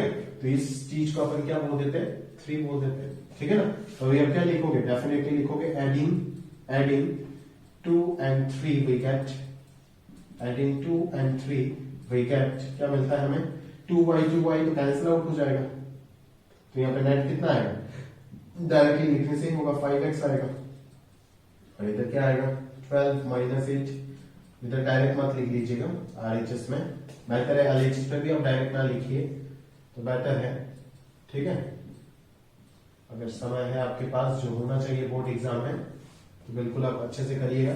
12 प्लस 3 यहाँ पे कितना आ जाएगा, मैट्रिक्स एडिशन के लिए दोनों का ऑर्डर सेम होना चाहिए, बिल्कुल है भी, और दोनों का भी कॉरेस्पॉन्डिंग एलिमेंट्स को ऐड करते जाएंगे। -12 प्लस 2 -10, फिर 0 प्लस 5 कितना आएगा 5 आ जाएगा। ठीक है ना, फिर इधर -8 -2 कितना आएगा -10 आएगा, फिर 4 और 1 मिलके कितना आएगा 5 आएगा, और यहाँ पे 2 और -7 मिलके कितना आएगा -5 आएगा। क्लियर? ये आ गया आपका कितना 5x का वैल्यू। तो 5x का वैल्यू अगर ये आ जाता है तो यहाँ से x का वैल्यू कितना हो जाएगा, x का वैल्यू डेफिनेटली 1/5 टाइम्स हो जाएगा, है ना। 1/5 आप कैसे कर रहे हो, ये 5 नीचे लेके आ रहे हो, नहीं बिल्कुल नहीं, दोनों तरफ आप क्या कर रहे हो 1/5 से मल्टीप्लाई कर रहे हो, दोनों तरफ आप क्या कर रहे हो 1/5 से मल्टीप्लाई कर रहे हो। समझ में आ रहा है ना, क्लियर है? तो ब्रैकेट में लिखना by multiplying both side, multiplying both sides by the scalar 1/5, ऐसे लिख देना बोथ साइड। तो ये कितना आ जाएगा, ये आ जाएगा आपका 15 into 1/5 3, यहाँ पे -2, यहाँ पे 1, ये आ जाएगा -2 1 और ये -1। तो this is the value of x। ठीक है, सिमिलरली आप क्या करोगे, यही x का वैल्यू आप फ्रॉम इक्वेशन नंबर 2 यही x का वैल्यू यहाँ पे पुट करोगे, फिर इस मैट्रिक्स को उस तरफ माइनस करके लेके जाओगे, फिर दोनों को सबट्रैक्ट करोगे, फिर multiplying both side by the scalar half करके आप y का वैल्यू निकाल दोगे। क्लियर है क्या, समझ रहे हो? तो एग्जैक्ट में प्रोसीजर बताया, आप क्वेश्चन को पूरा कंप्लीट करके अपना सॉल्यूशन जो है वो कॉपी में बना के रख दीजिएगा। क्लियर है क्या, समझ रहे हो ना मेरी बात को, बस समझ जाइएगा अच्छे से। आगे बढ़ते चलिए दोस्त। Next problem. A matrix has 143 elements. Find the total possible order it can have. A matrix can 143 elements. ठीक है, इस मैट्रिक्स के अंदर कितने एलिमेंट्स हैं 143 एलिमेंट्स हैं। तो कितने ऑर्डर के पॉसिबल मैट्रिसेस बन सकते हैं, मतलब सच दैट उसके अंदर 143 एलिमेंट्स आ जाए, ठीक है ना। तो अगर मैं बोलता हूं कि let the order of matrix B, the order of matrix, let the order of matrix be m cross n, ठीक है, as the matrix have 143 elements, 143 elements, so m into n should be equal to 143, ठीक है। therefore possible orders of matrix having 143 elements are, क्या हो जाएगा, इसको factorise करो, क्या आएगा, 33 11 हाँ 13, क्लियरली दिखा है, ठीक है ना। तो पॉसिबल ऑर्डर्स क्या हो जाएगा, या तो 11/13 होगा, या तो 13/11 होगा, और तो कुछ जाएगा नहीं, और तो कुछ होगा ही नहीं ना। 11/13 या तो 13/11, और कुछ होगा ही नहीं।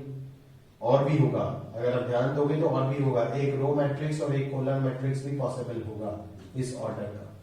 तो ये 4 प्रकार के ऑर्डर के अगर मैंने मैट्रिक्स बनाया तो डेफिनेटली उन चारों मैट्रिक्स के अंदर एग्जैक्टली कितने एलिमेंट्स होंगे, 143 एलिमेंट्स होंगे, ठीक है ना। तो इसी तरीके से हम सॉल्व करेंगे इस प्रकार के क्वेश्चन को, क्लियर है क्या, समझ लो ना, ताकि नंबर ऑफ रोज और नंबर ऑफ कॉलम के प्रोडक्ट जो होता है ना, m/n जो मैट्रिक्स होता है उसमें कितने एलिमेंट्स होते हैं, mn एलिमेंट्स। डेफिनेशन में लिखा था A matrix is an array of mn elements जिसका ऑर्डर m/n या फिर n/m होगा।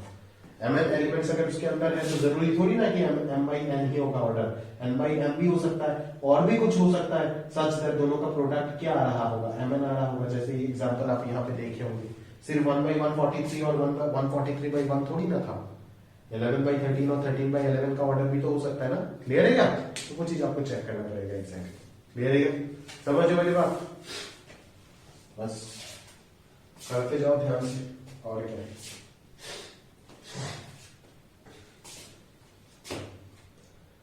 अगला क्वेश्चन पी और पीएनसी वाला क्वेश्चन है, ये होमवर्क में रहेगा, अपन डिस्कस करेंगे ये सारी चीजें, ठीक है। अभी हम चलते हैं मैट्रिक्स मल्टीप्लिकेशन के ऊपर, ठीक है। मैट्रिक्स मल्टीप्लिकेशन क्या है वो पढ़ते हैं, ठीक है। मैट्रिक्स मल्टीप्लिकेशन स्टार्ट करते हैं, कैसे हम दो मैट्रिक्स को मल्टीप्लाई करेंगे, ठीक है। दो मैट्रिक्स को कैसे हम मल्टीप्लाई करेंगे वो चीज समझ जाते हैं, वो चीज अगर समझ गए तो काफी हद तक हमारा आगे बढ़ जाएगा चैप्टर, ठीक है। चलिए देखते हैं, देखो एक मैट्रिक्स कैपिटल ए अगर आपके पास है जिसका ऑर्डर जो है वो है m1/n1, ठीक है, m1/n1। एक और मैट्रिक्स कैपिटल बी है आपके पास जिसका ऑर्डर है m2/n2। तो ये दोनों मैट्रिक्स को आप मल्टीप्लाई तभी कर सकते हो, दोनों मैट्रिक्स को मल्टीप्लाई मतलब डिफर करेगा यहाँ पे, आप a/b का बात कर रहे हो या b क्रॉस a का बात कर रहे हो, ठीक है। दोनों सेम नहीं है, उधर मैट्रिक्स एडिशन कॉम्यूटेटिव था but matrix multiplication is not commutative, पढ़ेंगे हम ये चीज। तो a इंटू बी या फिर b इंटू ए का बात कर रहे हो, यहाँ पे दोनों अलग अलग है। तो a into B is possible, that is conformable बोलते हैं इसको, ओनली इफ n1 जो है वो किसके इक्वल होगा, m2 के इक्वल होगा। मतलब अगर ये दोनों इक्वल है तो हम क्या बोल सकते हैं, a इंटू बी पॉसिबल है, और b इंटू ए कब पॉसिबल होगा, जब b इंटू ए पॉसिबल होने के लिए b का नंबर ऑफ कॉलम और a का नंबर ऑफ रोज इक्वल होना पड़ेगा, ठीक है ना।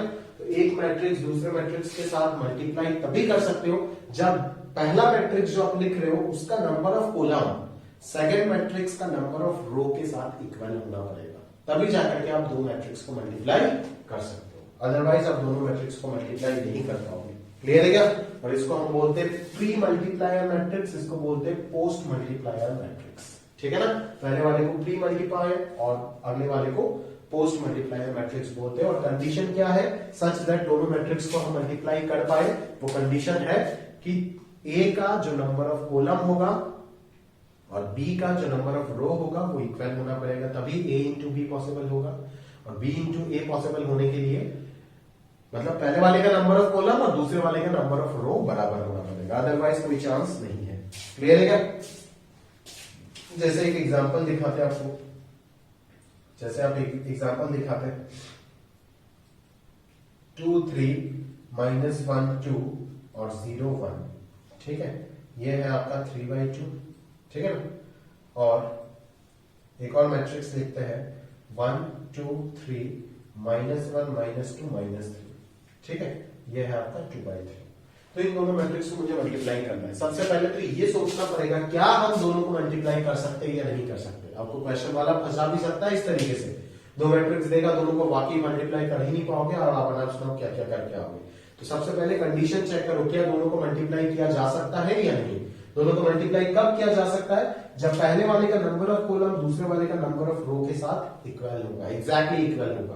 तो यहाँ पे दोनों एग्जैक्टली इक्वल है, जब फर्क नहीं पड़ता मेरे को कि यहाँ पे क्या है और यहाँ पे क्या है। यहाँ पे 3 और 3 होने से भी चलेगा, नहीं होने से भी चलेगा, यहाँ पे 5 होने से भी कोई दिक्कत नहीं मुझे, बट इधर और इधर सेम होना पड़ेगा, ठीक है ना।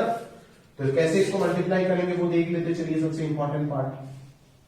अच्छा, तो ये तो दोनों इक्वल अगर होता है तो ये दोनों कैंसिल हो जाएगा और ए बी जो नया मैट्रिक्स आएगा उसका ऑर्डर क्या हो जाएगा, m1/m2। ये दोनों इक्वल हो गया, ये दोनों गया काम से, तो नया ऑर्डर हो जाएगा m1/m2। और अब b इंटू ए जो मैट्रिक्स होगा, नया मैट्रिक्स जो आएगा मल्टीप्लाई करने के बाद उसका ऑर्डर क्या हो जाएगा, n2 m1 गया, b का नंबर ऑफ रो आ जाएगा पहले और a का नंबर ऑफ कॉलम आ जाएगा बाद में। समझ रहे हो? मतलब ये जो मैट्रिक्स बनेगा मल्टीप्लाई करके 2 2 गया काम से, तो ऑर्डर क्या आएगा इसका 3/3 आएगा, ठीक है ना। तो 3/3 अगर आता है तो आपको एग्जैक्टली कितना एलिमेंट्स ढूंढना है, 9 एलिमेंट्स ढूंढना है। आपको कितने एलिमेंट्स ढूंढना है, 9 एलिमेंट्स ढूंढना है। क्लियर है क्या? तो ये 9 एलिमेंट्स अपन लोग कैसे ढूंढ सकते हैं, जरा ध्यान से देखिएगा। क्लियर है क्या? तो सबसे पहले हम क्या करते हैं, देखो कि इस मैट्रिक्स का फर्स्ट रो को पकड़ेंगे और इस मैट्रिक्स का फर्स्ट कॉलम को पकड़ेंगे, ठीक है, ठीक है ना। इस मैट्रिक्स का unlike multiplication of determinant, determinant का मल्टीप्लीकेशन के साथ इसको कंफ्यूज मत कीजिएगा, ठीक है ना। इधर जैसे बता रहे वैसे ही आप सीखिए, दूसरे तरीके से भी कर सकते हैं बट इसमें मेरा कोई इंटरेस्ट है नहीं, एक ही तरीका सिखाएंगे, वही सीखो, वही दिमाग में फिक्स रखो, ठीक है ना। कि 2 ये इधर इधर इसका फर्स्ट कॉलम, फर्स्ट रो और इसका फर्स्ट कॉलम, ठीक है ना। 1 1 ये पोजीशन क्या है आपका, 1 1 है ना, तो इसका फर्स्ट रो लो, इसका फर्स्ट कॉलम लो, ठीक है। तो 2 इंटू 1 2 प्लस 3 इंटू -1 -3, तो 2 प्लस -3 कितना आएगा, -1 आएगा, ठीक है। क्लियर? फिर ये वाला पोजीशन क्या आता है, सेकंड 1 2 पोजीशन आता है, मतलब फर्स्ट मैट्रिक्स का फर्स्ट रो और सेकंड मैट्रिक्स का सेकंड कॉलम, ठीक है ना। ये A11 है, ये A12 है, ये A13, ये सभी जानते हैं। क्लियर है ना। मैं यहाँ पे लिख देता हूं तो और अच्छा होगा, A11 A12 A13। ऑर्डर पहले सेलेक्ट कर लो, ऑर्डर सेलेक्ट करने के बाद एलिमेंट्स लिख दो इस तरीके से, फिर उनको रिप्लेस कर देना, ठीक है। मल्टीप्लाई कर करके ऐड करके रिप्लेस कर देना, सही बात है क्या। मतलब इनिशियल स्टेज में बोल रहा हूं, फिर जैसे ही आपका आदत हो जाएगा और ये सब करने का जरूरत नहीं है। तो यहाँ पे 1 1 है, मतलब इसका पहला मैट्रिक्स का फर्स्ट रो और सेकंड मैट्रिक्स का फर्स्ट कॉलम, क्योंकि 1 पहला वाला होता है नंबर ऑफ रो और दूसरा वाला नंबर ऑफ कॉलम को इंडिकेट करता है, ठीक है ना। तो 2 इंटू 1 -3, तो ये आ गया -1। सेकंड वाला क्या है, फर्स्ट रो सेकंड कॉलम, तो कितना आएगा 4, 2 इंटू 2 4 और 3 इंटू -2 6। अच्छा, पहला क्वेश्चन कर रहे थे ऐसे ही लिख देते 2 -3, मतलब और अच्छे से लिख देते, चलो 2 प्लस -3, ठीक है। फिर 1 2 क्या होगा, 2 इंटू 2 है ना, इसके साथ इसको, इसके साथ इसको, 2 इंटू 2 और 3 इंटू -2, तो 4 प्लस -6, ठीक है। फिर 1 3, मतलब फर्स्ट रो थर्ड कॉलम, तो ये क्या आएगा 6 प्लस -9, 6 प्लस -9। फिर 2 इंटू 1 आएगा, मतलब second row first column, that is -1 plus -2। फिर सेकंड क्या आएगा, -2 प्लस -4, -2 प्लस -4 और 2 3 क्या आएगा, -3 -6, -3 प्लस -6। क्लियर है क्या, -3 प्लस -6। फिर इधर क्या आएगा 3 1 में 0 -1 0 प्लस माइनस 1 3 2 क्या आएगा 3 2 0 प्लस माइनस 2 0 प्लस माइनस 2 और 3 3 क्या आएगा 0 प्लस माइनस 3 0 प्लस माइनस 3 ठीक है ना। तो एग्जैक्टली ये कितना आ रहा है आपके पास, ये -1 हो गया, ये -2 हो गया, ये -3 हो गया, यहाँ पे कितना आ रहा है -3 आ रहा है, -6 आ रहा है, ये -9 आ रहा है, यहाँ पे कितना आ रहा है -1 आ रहा है, -2 आ रहा है, -3 आ रहा है। This is exactly 3/3 matrix. Clear है क्या, समझ रहे हो। तो इस तरीके से अपन जो है मैट्रिक्स मल्टीप्लिकेशन करेंगे, जो कि एग्जैक्टली आपका क्या होना चाहिए, क्लियर होना चाहिए। समझ रहे हो मेरी बात, क्लियर है। तो ज्यादा डिफिकल्ट ये सब है नहीं, एनसीईआरटी से उठा करके अगर आपको प्रैक्टिस का जरूरत है इसके बाद तो उठा करके और 2-3 क्वेश्चन एनसीईआरटी से प्रैक्टिस कर लीजिएगा, या फिर खुद से सवाल बनाइए। मैं तो बोलूंगा एनसीईआरटी वगैरह छोड़िए, समय बर्बाद मत कीजिए, खुद से सवाल बनाइए। अगर मन है करने का, एक 3/4 मैट्रिक्स लीजिए और इधर से एक 4/5 मैट्रिक्स बनाइए, खुद से एलिमेंट लिखिए और मल्टीप्लाई कीजिए। ठीक है ना, जहां पे कंफ्यूजन आता है फिर आप खुद ही उस कंफ्यूजन को आप सॉल्व करो। ठीक है, मतलब क्लियर करो मेरा ये वाला मैं क्या बता रहा हूं, एग्जैक्टली क्या पॉइंट बताया, किस तरीके से मैं फॉलो किया। अभी मैं बोला कुछ और आप दिमाग लगा रहे हो कहीं और पे, तब तो कैसे चलेगा काम। समझ रहे हो ना, जो बोल रहा हूं एग्जैक्ट पॉइंट मैंने कैसे किया था इनिशियल स्टेज में आपको सिखाने के लिए, वैसे ही करो, कोई गलती नहीं होगा। ठीक है, एकदम सिंपल चीज है। ठीक है ना, जैसे जैसे आदत बन जाता है फिर आप पहले आप देखो कि मल्टीप्लाई कर सकते हो नहीं कर सकते हो। अगर कर सकते हो तो पहले ऑर्डर लिखो, ऑर्डर लिखते एलिमेंट लिखो सारे। अगर यहाँ पे ऑर्डर 3/4 आता तो मैं एक और कॉलम इंक्रीज कर देता ना, यहाँ पे क्या आ जाता है एक और चीज 1/4 आ जाता, 2/4 आ जाता और 3/4 आ जाता। समझ रहे हो ना। तो 1/4 मतलब क्या, यहाँ का फर्स्ट रो लेता और यहाँ का एक और कॉलम होता ना ऑब्वियसली, तो फोर्थ कॉलम लेता, second row, fourth column, third row, fourth column, multiply करके ऐड करके यहाँ पे लिख देता। एकदम सिंपल चीज है। ठीक है, इससे कोई बेटर तरीका है नहीं मल्टीप्लाई करने का। सही है क्या, क्लियर है। तो एकदम सिंपल चीज है, ये सब में ज्यादा समय वेस्ट करने का मेरा मन है नहीं। ठीक है, आराम से जितना नेसेसरी जरूरत था बता दिया। अभी मेरा कोई शौक है नहीं और मैं ऐसा काम करता भी नहीं हूं कि अभी मैं आपको 5-5 क्वेश्चन कराऊंगा मैट्रिक्स मल्टीप्लिकेशन के ऊपर, इतना मेरा समय है नहीं। ठीक है, बहुत सारी चीजें पढ़ाना है, तो ये सब अगर करना है आप खुद से और 2-3 क्वेश्चन खुद से बना करके प्रैक्टिस कर लीजिएगा। अगर कोई दिक्कत है फोन कीजिए, बता करके दूंगा, या फिर क्लास में आके पूछिए। आगे बढ़ते हैं हम। ठीक है, सवाल बताता हूं। सवाल है यहाँ पे, एक मैट्रिक्स दिया हुआ है cos alpha minus sine alpha, sine alpha cos alpha. आपको बोला गया है कि a⁴n निकालो, जहां पे n जो है वो नेचुरल नंबर है। n जो है वो क्या है, नेचुरल नंबर है।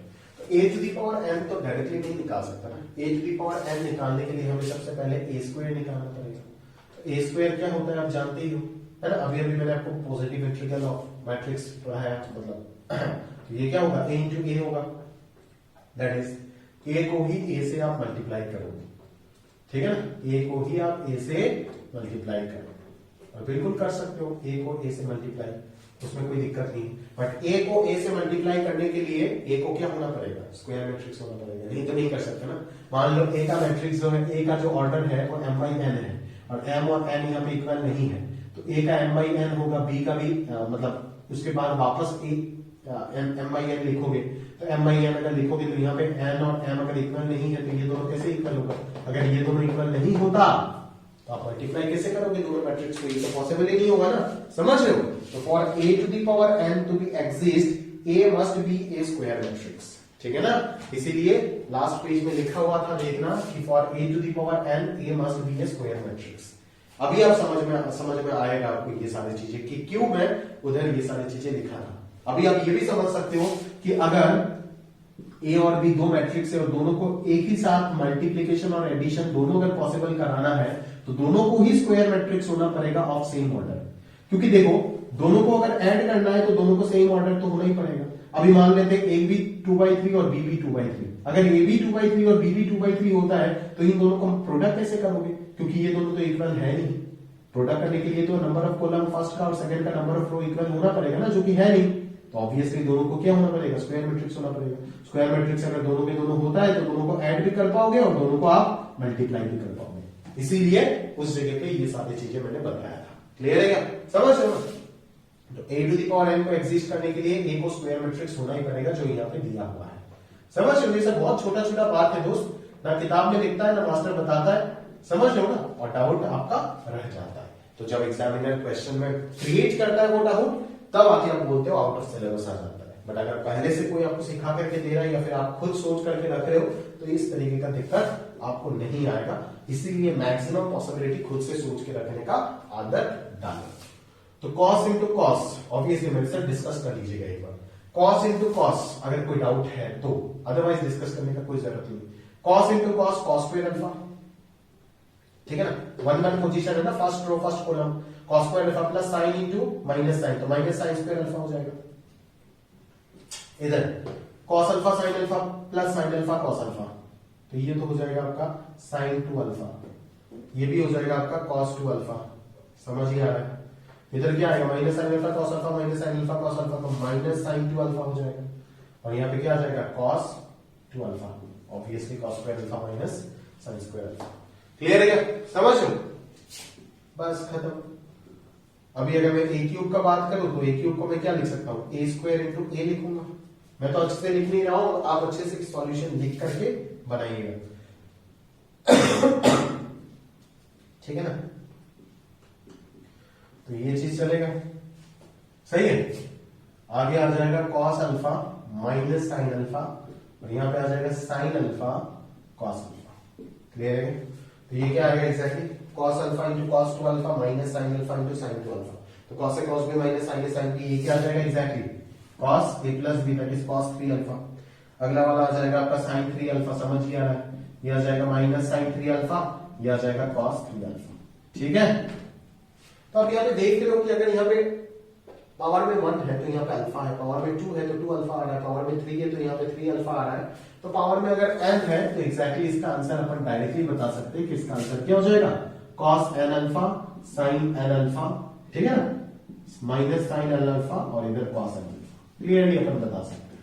क्लियर है, क्योंकि यही पैटर्न फॉलो करता जा रहा है, आपको समझ ही आ रहा है। इसके साथ वापस इसको मल्टीप्लाई करोगे तो ये cos 3 alpha cos alpha minus sin 3 alpha sin alpha होगा, जो कि cos 4 अल्फा बनेगा। यहाँ पे sin 4 अल्फा, यहाँ पे माइनस sin 4 अल्फा और यहाँ पे cos 4 अल्फा बन जाएगा। क्लियर है। तो इस तरीके का चीज n अल्फा को ही इंडिकेट कर रहा है, क्लियरली पता चल रहा है। ये तो पता चल रहा है, बट थोड़ी देर बाद जाकर के इसी क्वेश्चन को हम प्रूव भी करेंगे। ये जो रिजल्ट है ना, इसको हम प्रूव भी करेंगे with the help of PMI, principle of mathematical induction. ठीक है, थोड़ी देर बाद जाकर के क्वेश्चन आएगा तो मैं ठीक करूंगा, अकॉर्डिंगली अच्छे से लिख के प्रूव करके दूंगा, आप चिंता मत करो। बट अभी जो है अगर ऑब्जेक्टिव में आता है तो इस तरीके से अपन जज कर सकते हैं, कोई दिक्कत नहीं उसमें। क्लियर है, समझ रहे हो, बस आराम से आप कर लीजिएगा। ठीक है, उसके बाद एक और क्वेश्चन है जो आपका होमवर्क रहेगा। अपन चलते हैं अगले topic, properties of matrix multiplication के ऊपर। ठीक है, कौन से टॉपिक में जा रहे हैं अपन, प्रॉपर्टीज ऑफ मैट्रिक्स मल्टीप्लिकेशन। सही है, प्रॉपर्टीज ऑफ मैट्रिक्स मल्टीप्लिकेशन। एक पॉज लेता हूं, लेकर के स्टार्ट करते हैं। तो चलिए हम स्टार्ट करते हैं। हमारा अगला पॉइंट, अगला आर्टिकल जो है प्रॉपर्टीज ऑफ मैट्रिक्स मल्टीप्लायर। बड़ा इंपॉर्टेंट टॉपिक है, थोड़ा लंबा चलेगा, बट इसको आप बहुत अच्छे से ध्यान से समझिएगा, क्योंकि इसके ऊपर बेस करके काफी क्वेश्चंस, मतलब पूरा आगे जो थ्योरी है ना, इसी के ऊपर बेस करके चलेगा। तो मैट्रिक्स मल्टीप्लिकेशन का प्रॉपर्टीज अगर आपको अच्छे से समझ में नहीं आया तो आप बहुत ज्यादा स्ट्रगल करेंगे। क्या चलेगा, पूरा चैप्टर के अच्छे क्वेश्चंस में आप समझ ही नहीं पाएंगे। बोर्ड्स लेवल तक तो काम चला लेंगे आप बिना समझे, ठीक है, बट अच्छी चीज आप कभी बिना समझे नहीं कर सकते हो। ठीक है, क्लियर। तो पहला प्रॉपर्टी जो है वो क्या है कि एडिशन, मैट्रिक्स एडिशन जो है वो तो कॉम्यूटेटिव था, बट मैट्रिक्स मल्टीप्लिकेशन कॉम्यूटेटिव नहीं है। मतलब कि a प्लस बी और b प्लस ए, कॉम्यूटेटिव प्रॉपर्टी क्या है कि a स्टार b और b स्टार a इक्वल हो जाना, इसी को ही तो कॉम्यूटेटिव प्रॉपर्टी बोलते हैं। अगर a के जगह पे एक a मैट्रिक्स, b के जगह पे b मैट्रिक्स ले लिया और स्टार के जगह पे एडिशन ले लिया, तो a प्लस बी और b प्लस ए इक्वल हो जाता है, that is matrix addition is commutative. But a into B और b इंटू ए हमेशा इक्वल होगा, इसका कोई गारंटी नहीं है। ये इक्वल हो भी सकता है, ये इक्वल नहीं भी हो सकता है। ये तो हमेशा होगा, बट ये हमेशा नहीं होगा। इसीलिए हम बोलते हैं कि matrix multiplication is not commutative. अगर दोनों इक्वल होता है तब दोनों को हम क्या बोलते हैं, कम्यूटेबल मैट्रिक्स। क्या बोलते हैं, कम्यूटेबल मैट्रिक्स। क्लियर है क्या। और अगर ए बी और बी ए के इक्वल नहीं है, that is A B minus B A के इक्वल हो जाता है, तब हम दोनों को क्या बोलते हैं, एंटी कम्यूटेबल मैट्रिक्स बोलते हैं। क्लियर है क्या? समझ रहे हो? जरूरी नहीं है कि ए बी हमेशा बी ए या फिर माइनस बी ए के ही इक्वल होगा, ए बी दूसरे किसी का भी इक्वल हो सकता है और बी ए दूसरे किसी का भी इक्वल हो सकता है, इन दोनों में से नहीं भी हो सकता है ट्रू, ठीक है ना। बट डायरेक्टली मतलब ये या तो प्लस या तो माइनस, ऐसे मतलब ये कंडीशन भी आ सकता है, बट इस कंडीशन में हम कुछ बोलते नहीं है। बट अगर ये हो जाता है या तो ये हो जाता है तो इसको कम्यूटेबल, इसको एंटी कम्यूटेबल बोलते हैं, ये आप याद रखिएगा। That is matrix multiplication is not commutative but matrix addition is commutative, ठीक है। बट अगर A B B A equal हो गया तो commutable, A B minus B A के इक्वल हो गया तो एंटी कम्यूटेबल बोलेंगे। सेकंड बात, मैट्रिक्स मल्टीप्लिकेशन एसोसिएटिव जरूर होता है, मैट्रिक्स एडिशन भी एसोसिएटिव होता है और मैट्रिक्स मल्टीप्लिकेशन भी एसोसिएटिव होता है। दैट इज ये चीज हम बराबर लिख सकते हैं। क्लियर है क्या? ये चीज हम बराबर क्या कर सकते हैं, लिख सकते हैं, इसमें कोई दिक्कत वाली बात नहीं है, ठीक है। ये चीज हमेशा ट्रू भी रहेगा और ये चीज आप बराबर लिख भी सकते हो। क्लियर है क्या? समझ रहे हो? थर्ड आपका आएगा कि डिस्ट्रीब्यूटिव कि a into B plus minus C, क्या इसको मैं डिस्ट्रीब्यूट कर सकता हूं, A B plus minus A C लिख सकता हूं? हाँ बिल्कुल लिख सकते हो, ये भी ट्रू है, ठीक है ना।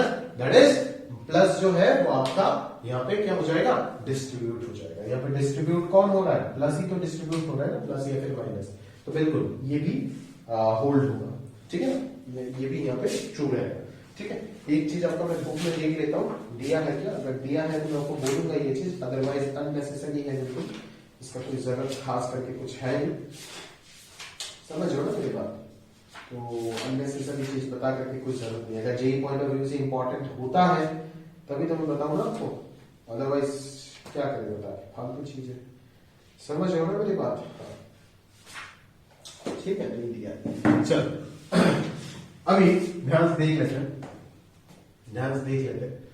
तो ये सब आप वेरीफाई करने के लिए दिया जा सकता है आपको क्वेश्चन, ठीक है ना। 2-3 मैट्रिक्स आपको दे देगा और बोलेगा कि मैट्रिक्स मल्टीप्लिकेशन एसोसिएटिव जो है उसको वेरीफाई करके दिखाओ। तो आप पहले क्या करोगे, बी इंटू सी निकालोगे, ठीक है। फिर उसके साथ आप ए को प्रोडक्ट करके पूरा ये एलएचएस निकालोगे, ठीक है। फिर आप ए इंटू बी निकालोगे, फिर वो जो रिजल्ट आएगा उसके साथ सी को प्रोडक्ट करके आप पूरा आरएचएस निकालोगे और फिर दिखाओगे कि दोनों एलएचएस आरएचएस इक्वल है। ऑब्वियसली होगा ही, ठीक है। अगर ये मैट्रिक्स प्रोडक्ट मल्टीप्लिकेशन वैलिड है, दैट इज ऑर्डर वगैरह अगर ठीक ठाक काम कर रहा है, सब कुछ सेटिस्फाई हो रहा है, कंडीशन वगैरह, तो दोनों साइड इक्वल होना ही पड़ेगा। मैट्रिक्स एडिशन जो है मल्टीप्लिकेशन एडिशन दोनों के दोनों एसोसिएटिव होते हैं। क्लियर है क्या? अगला बात आता है कैंसलेशन लो। अगला बात क्या आता है, कैंसलेशन लो, ठीक है। अभी यहाँ पे आप ध्यान से समझो, अगर मैं कभी भी आपको ये लिख देता हूं कि a इंटू बी जो है वो नल मैट्रिक्स है, a इंटू बी वो क्या है, नल मैट्रिक्स है। a इंटू बी अगर नल मैट्रिक्स हो जाता है तो इसका मतलब कहीं पे भी ये नहीं निकलता है कि a नल मैट्रिक्स या तो b नल मैट्रिक्स, ऐसा कुछ भी नहीं आता, मैं बार बार बोल रहा हूं, ठीक है। This does not imply a equal to 0 और b इक्वल टू 0। 0 मतलब समझ जाएगा, मैं जीरो मैट्रिक्स की बात कर रहा हूं। सिमिलरली अगर मैं आपको बोलूं कि कैंसिलेशन लो, चाहे लेफ्ट कैंसिलेशन हो या राइट कैंसिलेशन, इधर से कैंसिल करेंगे तो लेफ्ट होगा, उधर से अगर A B equal to C रहेगा तो ए कैंसिल करेंगे तो ये right cancellation. But cancellation law matrix addition में फॉलो होता है, मैट्रिक्स मल्टीप्लिकेशन में फॉलो नहीं होता है। क्लियर है क्या? याद रखिएगा, दो चीज मल्टीप्लिकेशन में फॉलो नहीं होता है, एक है कैंसिलेशन लो और दूसरा है कॉम्पिटिटिव प्रॉपर्टी, ठीक है। ये दोनों के दोनों मैट्रिक्स मल्टीप्लिकेशन में वैलिड नहीं है। क्यों जानते हो? क्योंकि यहां से आप क्या लिख सकते हो, यहां से आप A B minus A C equal to 0 लिख सकते हो। मान लो इसको इधर लेके आ गए, ठीक है ना, इस मैट्रिक्स को इधर लेके आ गए, या फिर आप ऐसे समझो ना, दोनों तरफ आप एसी को सबट्रैक्ट कर दी, तो इधर A C minus A C null matrix आ गया और इधर एबी माइनस एसी आ गया। तो इसको तो मैं डिस्ट्रीब्यूटिव प्रॉपर्टी लगा करके, रिवर्स डिस्ट्रीब्यूटिव लगा करके ये लिख सकता हूं। और यहां से अगर b इक्वल टू सी निकल जाता है, मतलब आप क्या लिख रहे हो, यहां से आप क्या लिख रहे हो, यहां से आइदर आप a इक्वल टू 0 और b minus C equal to 0 लिखोगे, तभी तो b इक्वल टू सी मिलेगा ना। बट ये जरूरी थोड़ी ना कि a b इक्वल टू 0 होने से a इक्वल टू 0 या फिर b इक्वल टू 0 होगा, जरूरी तो नहीं है ना, इसीलिए ये चीज भी अपन नहीं लिख पाएंगे। क्लियर है क्या? आपकी शीट में कहां पे एक एग्जांपल भी दिया गया है, आप देख सकते हो, ठीक है ना। ये देखो एग्जांपल में ही आपको दिखा देता हूं, ये देखो दिया भी है, एक मैट्रिक्स आप कंसीडर कर लो 1 1 2 2, ठीक है। बी एक और मैट्रिक्स आप कंसीडर कर लो -1 1 -1, ठीक है। तो यहाँ पे आप क्लियरली देख सकते हो कि ए बी जो आएगा वो क्या आएगा, -1 + 1 0, इधर क्या आएगा 1 माइनस 1 0, ठीक है ना, इधर क्या आएगा -2 + 2 0 और इधर आ जाएगा 2 - 2 0, ठीक है ना। तो ए बी जो है वो बराबर बिल्कुल एक नल मैट्रिक्स आ रहा है, बट यहाँ पे ए और बी कोई भी नल मैट्रिक्स नहीं है, ठीक है ना। तो ए बी नल मैट्रिक्स होने के लिए ए और बी नल मैट्रिक्स होगा ऐसा कोई जरूरी नहीं है, समझ रहे हो ना। ए और बी नॉन जीरो मैट्रिक्स भी हो सकता है, क्लियर है, समझ रहे हो ना। तो ये चीज आप याद रखना कि कैंसलेशन लॉ होल्ड नहीं करता है इन केस ऑफ मैट्रिक्स मल्टीप्लिकेशन, ठीक है।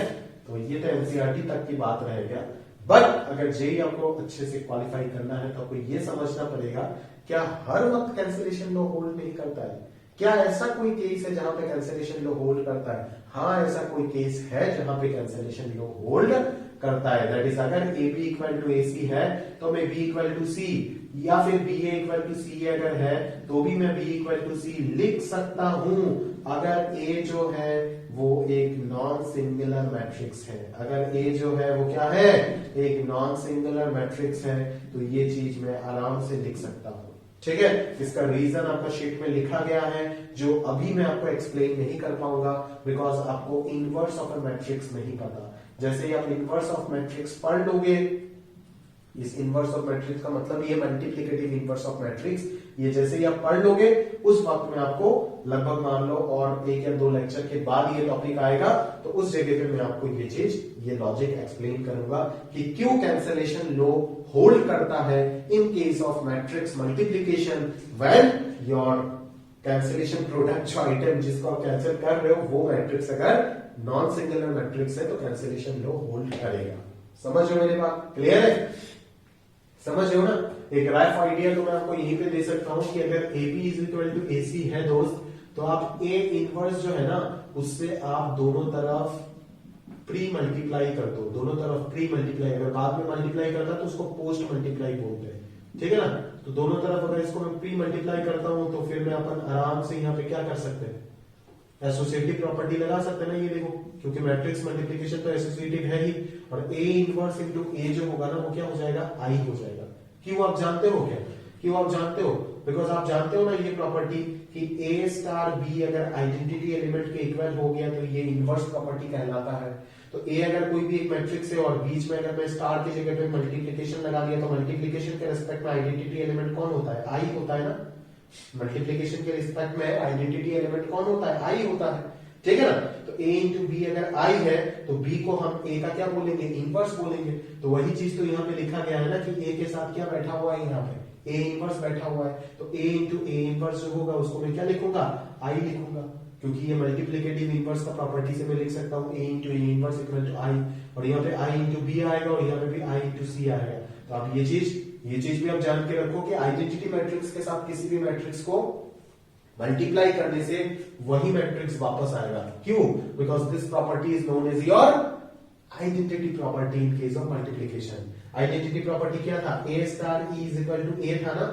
अभी ए कोई भी मैट्रिक्स बी मान लो, स्टार की जगह पे इनटू लगा दो, और ई के जगह पे आइडेंटिटी एलिमेंट कौन होगा, मल्टीप्लिकेशन के रिस्पेक्ट में आइडेंटिटी एलिमेंट आई होता है। तो B into I equal to B, यही तो कौन सा प्रॉपर्टी है, आइडेंटिटी प्रॉपर्टी, ठीक है ना। आप कॉम्पिटिटिव पढ़े हो, मल्टीप्लिकेशन में एसोसिएटिव पढ़े हो, ये रहा आपका आइडेंटिटी प्रॉपर्टी और ये रहा आपका इनवर्स प्रॉपर्टी। तो ये दोनों के दोनों यूज होके ये चीज निकलता है, समझ रहे हो ना। तो यहां से क्या निकल रहा है, b इक्वल टू सी निकल रहा है, समझ रहे हो ना। तो कैंसलेशन लॉ होल्ड करता है तभी करेगा जब a जो है वो नॉन सिंगुलर होगा। तो यहाँ पे नॉन सिंगुलर बोलने का कारण क्या है, नॉन सिंगुलर बोलने का कारण है कि a इनवर्स जो है वो एग्जिस्ट तभी करता है जब a जो है वो क्या होगा, नॉन सिंगुलर मैट्रिक्स होगा। क्लियर है क्या, क्योंकि a इनवर्स का जो फॉर्मूला है उसमें डिनोमिनेटर में आ जाता है डिटर्मिनेंट ऑफ a। तो इस चीज को अगर डिफाइन होना है तो डिटर्मिनेंट ऑफ ए तो एक नंबर है, उसको नॉन जीरो होना पड़ेगा।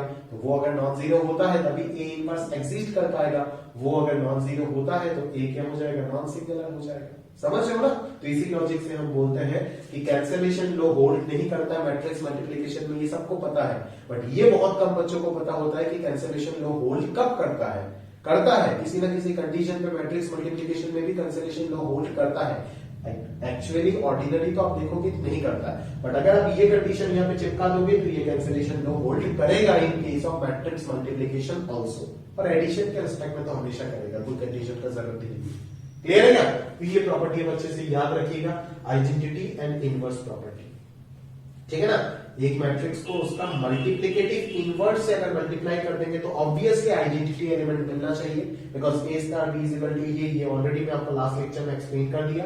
और एक मैट्रिक्स को अगर आइडेंटिटी एलिमेंट से मल्टीप्लाई कर दिया तो वही मैट्रिक्स वापस आना चाहिए। जैसे कि ए को अगर मैं नल मैट्रिक्स के साथ ऐड करता हूं तो ये ए ही मिलता है ना मुझे, बिकॉज एडिशन के रिस्पेक्ट में आइडेंटिटी एलिमेंट होता है नल मैट्रिक्स और मल्टीप्लिकेशन के रिस्पेक्ट में आइडेंटिटी एलिमेंट होता है यूनिट मैट्रिक्स। तो a into I equal to A और a प्लस 0 इक्वल टू ये दोनों के दोनों कौन सा प्रॉपर्टी है? Identity property of a matrix with respect to addition and multiplication. Clear है? तो ये सब बेसिक फंडे ना बहुत अच्छे से एकदम स्ट्रॉन्ग होना चाहिए। बच्चे समझते हैं कि ये सब का कोई एप्लीकेशन है ही नहीं, बट ये सब का पूरा चैप्टर में इतना ज्यादा एप्लीकेशन है, मैं आपको दिखाते दिखाते छप जाऊंगा और आप भी देखते देखते थक जाओगे, लेकिन प्रॉपर्टी का एप्लीकेशन खत्म नहीं कर पाऊंगा। समझ रहे हो ना? बच्चे समझते कि ऐसे ही लिख दिया, ऐसे ही पढ़ा दिया, ये कोई नहीं है, फॉर्मेलिटी के लिए पढ़ा दिया। जो सिर्फ बोर्ड्स में 100 में 100 लाते हैं ना और जेई में हालत खराब हो जाता है, वो बच्चे ऐसे ही सोचते हैं कि ये सिर्फ ऐसे ही पढ़ा दिया, इसका कोई एप्लीकेशन है ही नहीं। अरे भाई ढंग का सवाल करेगा, ढंग का प्रॉपर्टी करेगा तो एप्लीकेशन मिलेगा ना। क्लियर है? समझ रहे हो ना? सीआरटी तो सिर्फ लिख दिया ये सब चीजों को, बट एप्लीकेशन नहीं दिखाया, बट है इसका बहुत बड़ा एप्लीकेशन। एक भी चीज को आप बिना समझे मत पढ़ो इस चैप्टर में, आप बर्बाद हो जाओगे, याद रखना। अब अच्छे क्वेश्चन आंसर नहीं कर पाओगे इस चैप्टर में अगर एक भी चीज को आप बिना समझे पढ़ने का कोशिश करते हो तो। और ये भी एक गलती है कि आप हर चीज, इतने सारे चीज है इस चैप्टर में, इतने प्रॉपर्टीज है, इतने छोटे छोटे बातचीत है कि आप हर जगह पे जो क्यों ये लगाओगे ना, ये दिमाग को जो क्वेश्चन करोगे, क्रॉस क्वेश्चन जब भी करोगे आपको जवाब मिल जाएगा, बट ये जो क्वेश्चन करे क्यों, इतने जल्दबाजी में रहते हैं अपन, ये हमारे को दिमाग में नहीं आता है कि अपन अपने दिमाग को जो हिट करे, क्रॉस क्वेश्चन करे कि क्यों ये हो रहा है, क्यों ये है ऐसा। ठीक है ना? अपन जितना भी मेरे दिमाग में जितना भी याद है मैं तो आपको बता के दे रहा हूं, बट फिर भी कुछ भूल जाता हूं तो आप अपने खुद को क्वेश्चन करो क्यों। अगर नहीं मिलता तो मेरे साथ डिस्कस करो उस चीज को। समझो मेरी बात कि एक भी प्रॉपर्टी, एक भी लाइन पूरा शीट का ऐसे नहीं जाना चाहिए जो आप बिना समझे पढ़ लिए। अगर शीट की एक भी लाइन आप बिना समझे पढ़ लिए तो गड़बड़ हो जाएगा दोस्त। बार बार मैं वार्निंग दे रहा हूं आपको, ठीक है? ये चैप्टर है तो बहुत आसान, बट अगर इसको सही से पढ़ा जाए तभी आसान, ठीक है? बट अगर इसका सवाल देखोगे तो उतने भी आसान नहीं है जितना वो लगता है इन द एनसीईआरटी लेवल। ठीक है? क्लियर है? अब ध्यान से समझा करो, जस्ट थोड़ा सा प्रैक्टिस का जरूरत है। अब ध्यान से सारी चीज को पढ़ो अच्छे से, अपना आप चीजें जो है वो आपका ग्रिप में आना शुरू हो जाएगा, आप चिंता मत करो। क्लियर है क्या?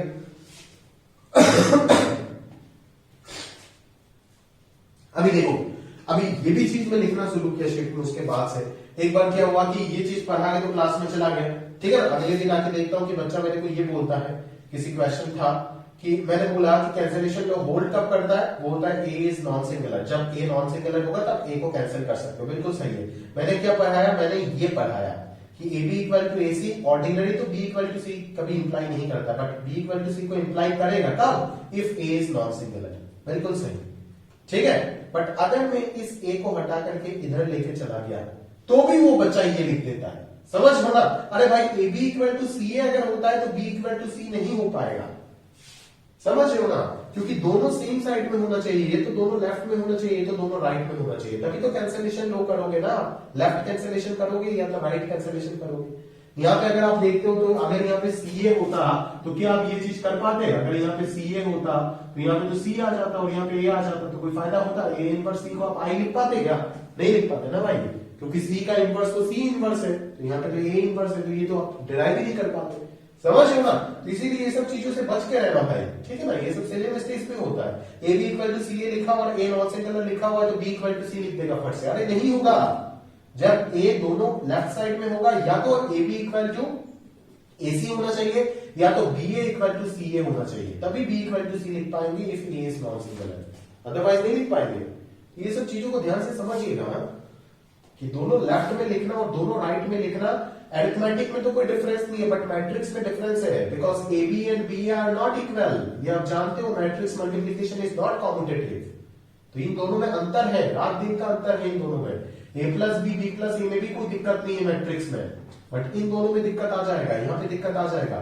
है ना, ए को लेफ्ट साइड में, बी और सी का लेफ्ट साइड में लिखना, और ए को बी और सी का राइट साइड में लिखना, और ए को बी और सी का ऑपोजिट साइड में, इधर लेफ्ट और इधर राइट लिखना, दोनों में अंतर है, सारे बातों में अंतर है। इसको ध्यान से समझिए, अच्छे से दिमाग लगा के धीरे धीरे, फिर अपने दिमाग को फिट करके रखिए। समझ में आ रहा है ना, ये सारी चीजें दिमाग में फिट करके रखिए, नहीं तो प्रॉब्लम हो जाएगा बहुत बड़ा। समझ रहे हो मेरी बात को? क्लियर है?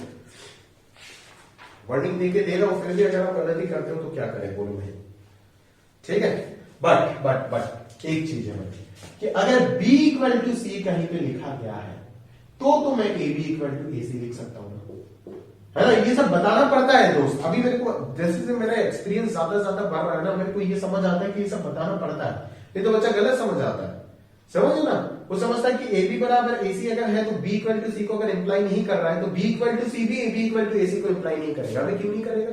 थोड़ी ना पढ़ाया गया आपको, नहीं ना। तो ये सब चीजें बताना जरूरी हो गया अभी, क्योंकि B इक्वल टू सी अगर है तो A से दोनों तरफ प्री मल्टीप्लाई कर दिया, या फिर मैं यहां से BA इक्वल टू CA भी लिख सकता हूं, दोनों तरफ पोस्ट मल्टीप्लाई कर दिया, ठीक है ना। बट मैं ये नहीं लिख सकता कि AB इक्वल टू CA हो जाएगा, नहीं, ये नहीं लिख सकता। ये दोनों ठीक है, दोनों तरफ प्री मल्टीप्लाई कर दिया, या फिर दोनों तरफ A से पोस्ट मल्टीप्लाई कर दिया, ठीक है ना। तो ये दोनों चीज आप कर सकते हो बिल्कुल, ठीक है। B इक्वल टू सी अगर है तो दोनों तरफ A से मल्टीप्लाई कर रहे हो, उसमें क्या दिक्कत है? उसमें तो कोई दिक्कत नहीं है। But AB equal to AC B equal to C को इंप्लाई नहीं करेगा, कब तक? जब तक A नॉन सिंगुलर नहीं हो पाएगा। क्लियर है?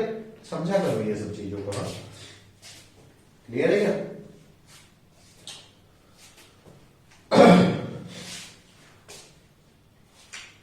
तो ये वाला एग्जांपल जो ये याद रखिएगा, A इंटू बी अगर नॉन जीरो आ जाता है तो A और B को जीरो होना जरूरी नहीं है। तो अगर A इंटू बी जीरो है, जहां पे A और B नॉन जीरो मैट्रिक्स है, that is zero null matrix नहीं है, तब A और B को डिवाइजर ऑफ जीरो बोल सकते हैं, ठीक है। ये एक इंफॉर्मेशन है, आप याद रखिएगा, ठीक है। लिखा गया है आपका शीट में। फिर मल्टीप्लिकेटिव आइडेंटिटी का प्रॉपर्टी लिखा गया है, मल्टीप्लिकेटिव इनवर्स का प्रॉपर्टी लिखा गया है। अब पढ़ लीजिएगा, ये सारे मैंने एक्सप्लेन कर दिया, जो एक्सप्लेन करने का बारी था वो मैंने कंप्लीट कर दिया, ठीक है। अभी चलते चलिए अगले प्रॉपर्टी की ओर, अगले प्रॉपर्टी की ओर चलते हैं और उसमें सीखते हैं कुछ। ये भी बड़ा अच्छा प्रॉपर्टी, प्रॉपर्टी नंबर 7, ठीक है। बड़ा तगड़ा प्रॉपर्टी है, ध्यान से देखिएगा इसको।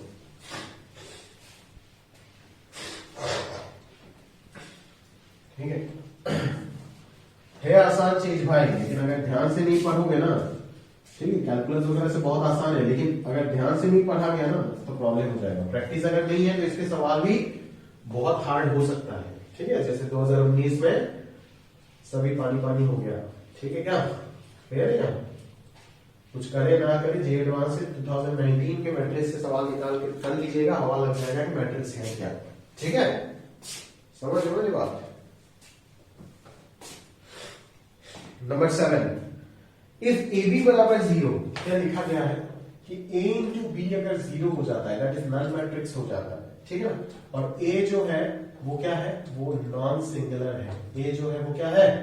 A है नॉन सिंगुलर, ठीक है। तो ए बी इक्वल टू 0 अगर है और A अगर नॉन सिंगुलर है तो डेफिनेटली B जो होगा वो क्या बोल रहा है?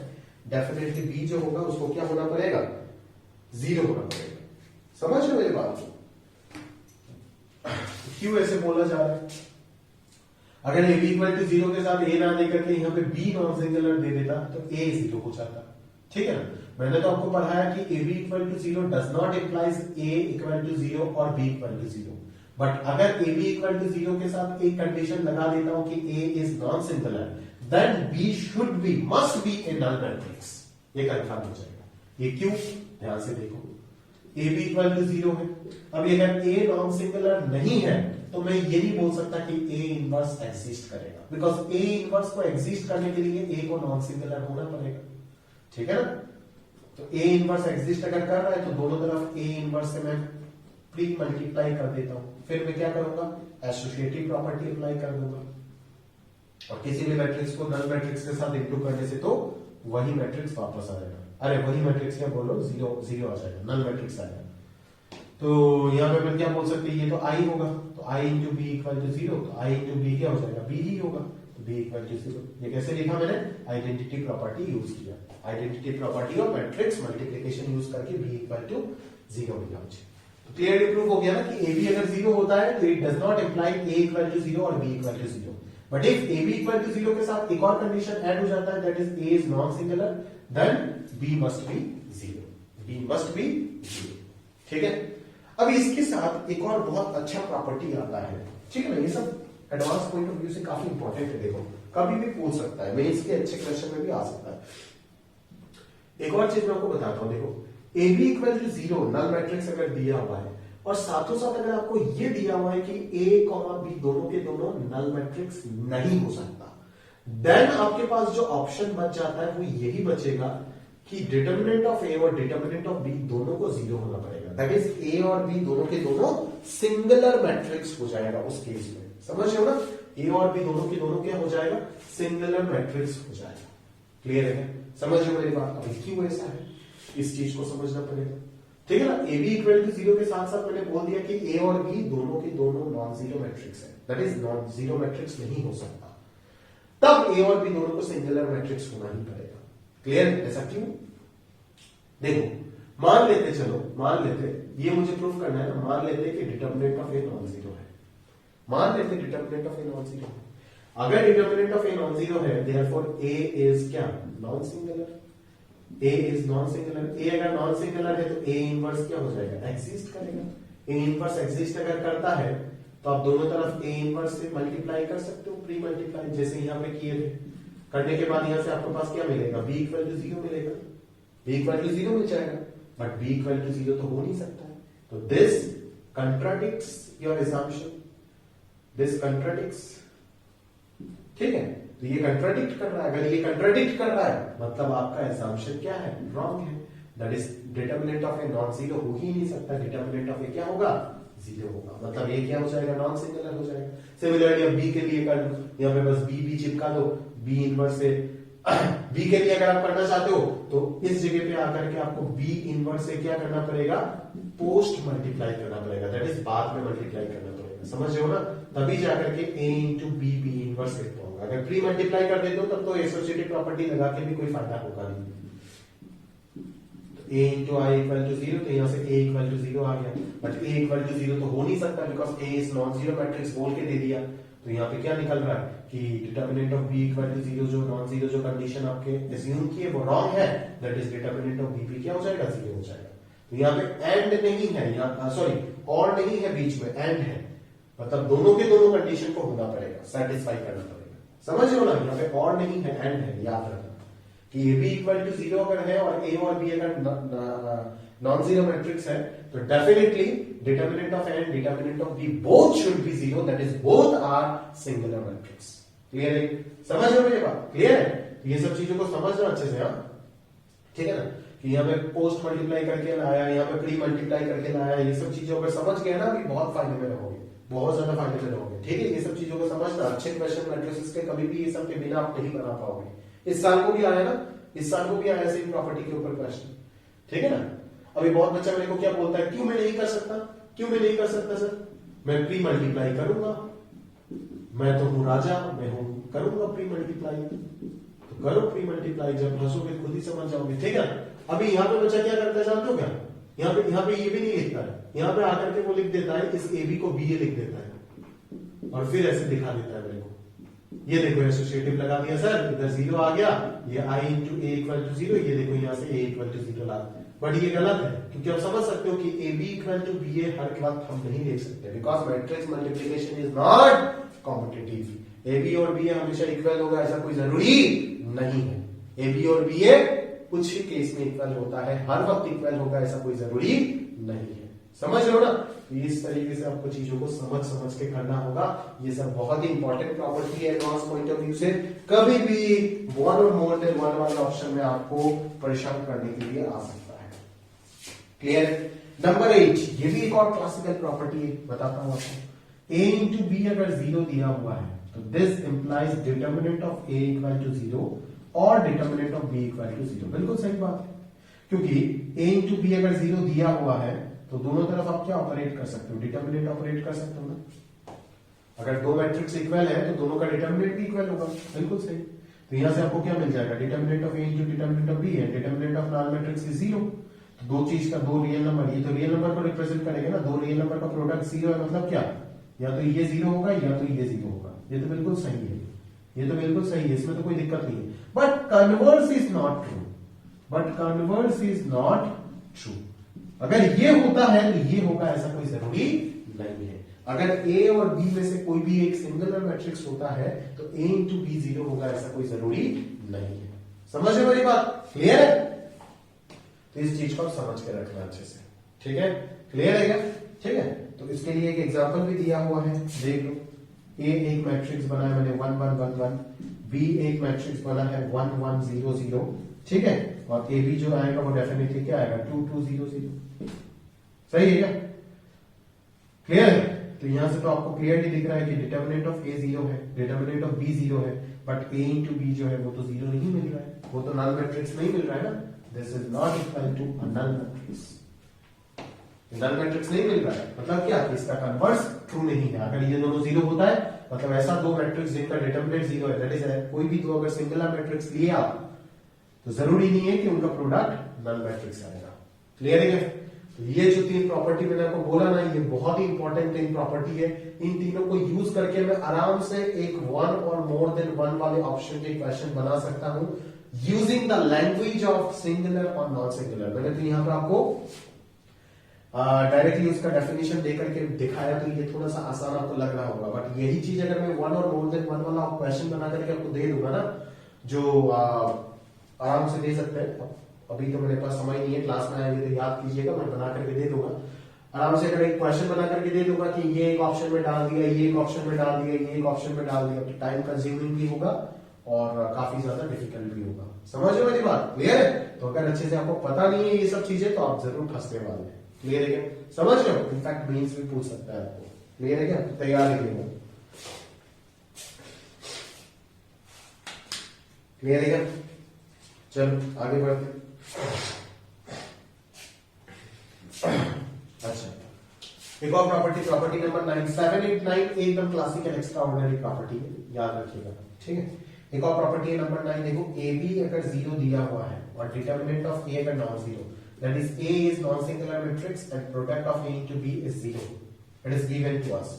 तो अगर ये है तो हमें ऑलरेडी पता चल गया कि बी क्या होगा, 0 होगा। अगर बी 0 होता है तो यहाँ पे दोनों तरफ में ए से पोस्ट मल्टीप्लाई कर सकता हूँ ना, तो यहाँ से क्या आ जाएगा, बी ए भी क्या आ जाएगा, 0 आ जाएगा। अगर बी ए 0 आ गया, ए बी 0 दिया हुआ है, तो मतलब क्या निकल गया, ए बी और बी ए इक्वल निकल गया।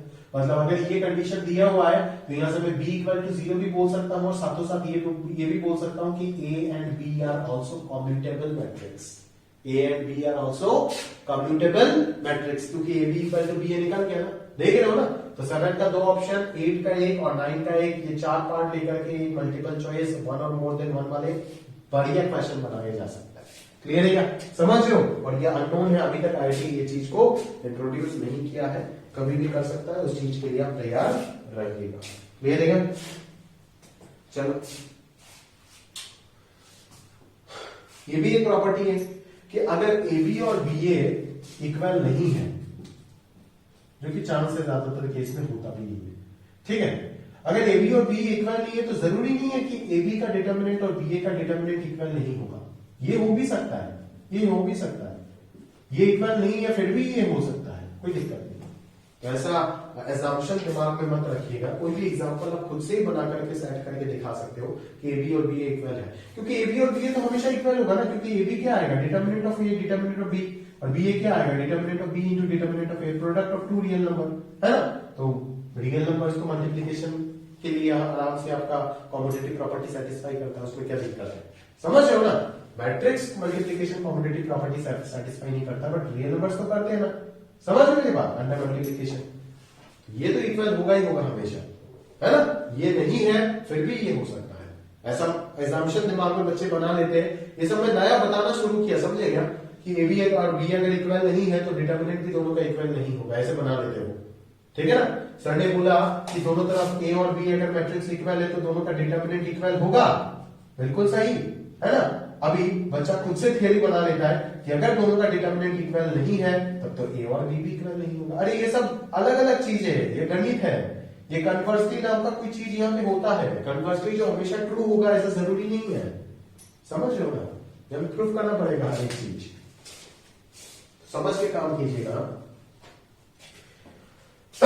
अगला प्रॉपर्टी जो है ये तो इस बार भी डायगोनल मैट्रिक्स में यूज हुआ है, ठीक है, इस बार के एडवांस के सवाल में भी यूज हुआ है ये प्रॉपर्टी, ठीक है। ये एक बड़ा इंपॉर्टेंट चीज है, ये आप एक इंफॉर्मेशन की तरह ही आप मान करके रखो और इसको तो आप एकदम अपना दिमाग से हटाइएगा मत, ठीक है ना, क्योंकि ये बड़ा काम का चीज है कि ए अगर कोई भी एक डायगोनल मैट्रिक्स है जिसका डायगोनल एलिमेंट्स जो है वो आपको दिख रहा होगा a1 a2 a3 dot dot an, और बी कोई भी एक मैट्रिक्स है जिसका डायगोनल एलिमेंट्स आपको दिख रहा होगा b1 b2 b3 up to bn तक, ठीक है ना। तो a इंटू बी जो आएगा वो डायरेक्टली अपन बोल सकते हैं a1 b1 a2 b2 a3 b3 dot dot an bn, ये आप याद रख सकते हैं, बहुत जल्दी आपका कैलकुलेशन हो जाएगा। आप करके देख लीजिएगा प्रूफ, यही आएगा।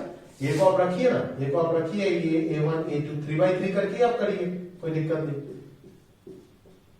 इसको रखिए b1 b2 b3 0 0 0 0 0 0, ठीक है, दोनों को प्रोडक्ट करिए, आपको डायरेक्टली एक डायगोनल मैट्रिक्स मिलेगा a1 b1 a2 b2 a3 b3 और बाकी सारे के सारे जीरो ही आएगा। तो product of two diagonal matrix is also a diagonal matrix, और इसका जो आंसर होगा वो क्या होगा, उनका डायगोनल एलिमेंट्स जो है वो corresponding diagonal elements directly product हो जाएंगे और कुछ नहीं होगा। क्लियर है क्या? तो ये प्रॉपर्टी भी याद रखिएगा, बहुत काम का चीज है, ठीक है ना। एक और प्रॉपर्टी बता के देखते हैं, कहां लिखे कि a अगर कोई भी एक डायगोनल मैट्रिक्स है जिसका डायगोनल एलिमेंट्स ये है, तो a to the power n जो है वो भी डायरेक्टली क्या हो जाएगा, a1 to the power n a2 to the power n dot dot an to the power n, मतलब a to the power n भी एक डायगोनल मैट्रिक्स ही होगा और इसका डायगोनल एलिमेंट्स क्या आ जाएगा, जस्ट उसका पावर में चला जाएगा। क्लियर? ये भी प्रूफ करके देख सकते हैं, 3/3 मैट्रिक्स ले लीजिएगा, आराम से ही प्रूफ हो जाएगा। क्लियर है क्या? ये सारे चीज दोस्त बहुत इंपॉर्टेंट चीज है और आपको ये बहुत अच्छे से पता होना चाहिए। क्लियर है? समझ रहे हो ना मेरी बात? उम्मीद करता हूं कि आप समझ रहे होंगे मेरी बात को। क्लियर है क्या? अगर आप नहीं समझे तो प्रॉब्लम हो जाएगा दोस्त, कैसे चलेगा काम। क्लियर है क्या? समझना पड़ेगा मेरी बात को आपको, ठीक है क्या? अगर डाउट्स है तो मेरे साथ डिस्कस कीजिए, बिल्कुल। अगर डिस्कस नहीं करेंगे तो कैसे काम चलेगा, बोलिए। डिस्कस तो करना होगा ना।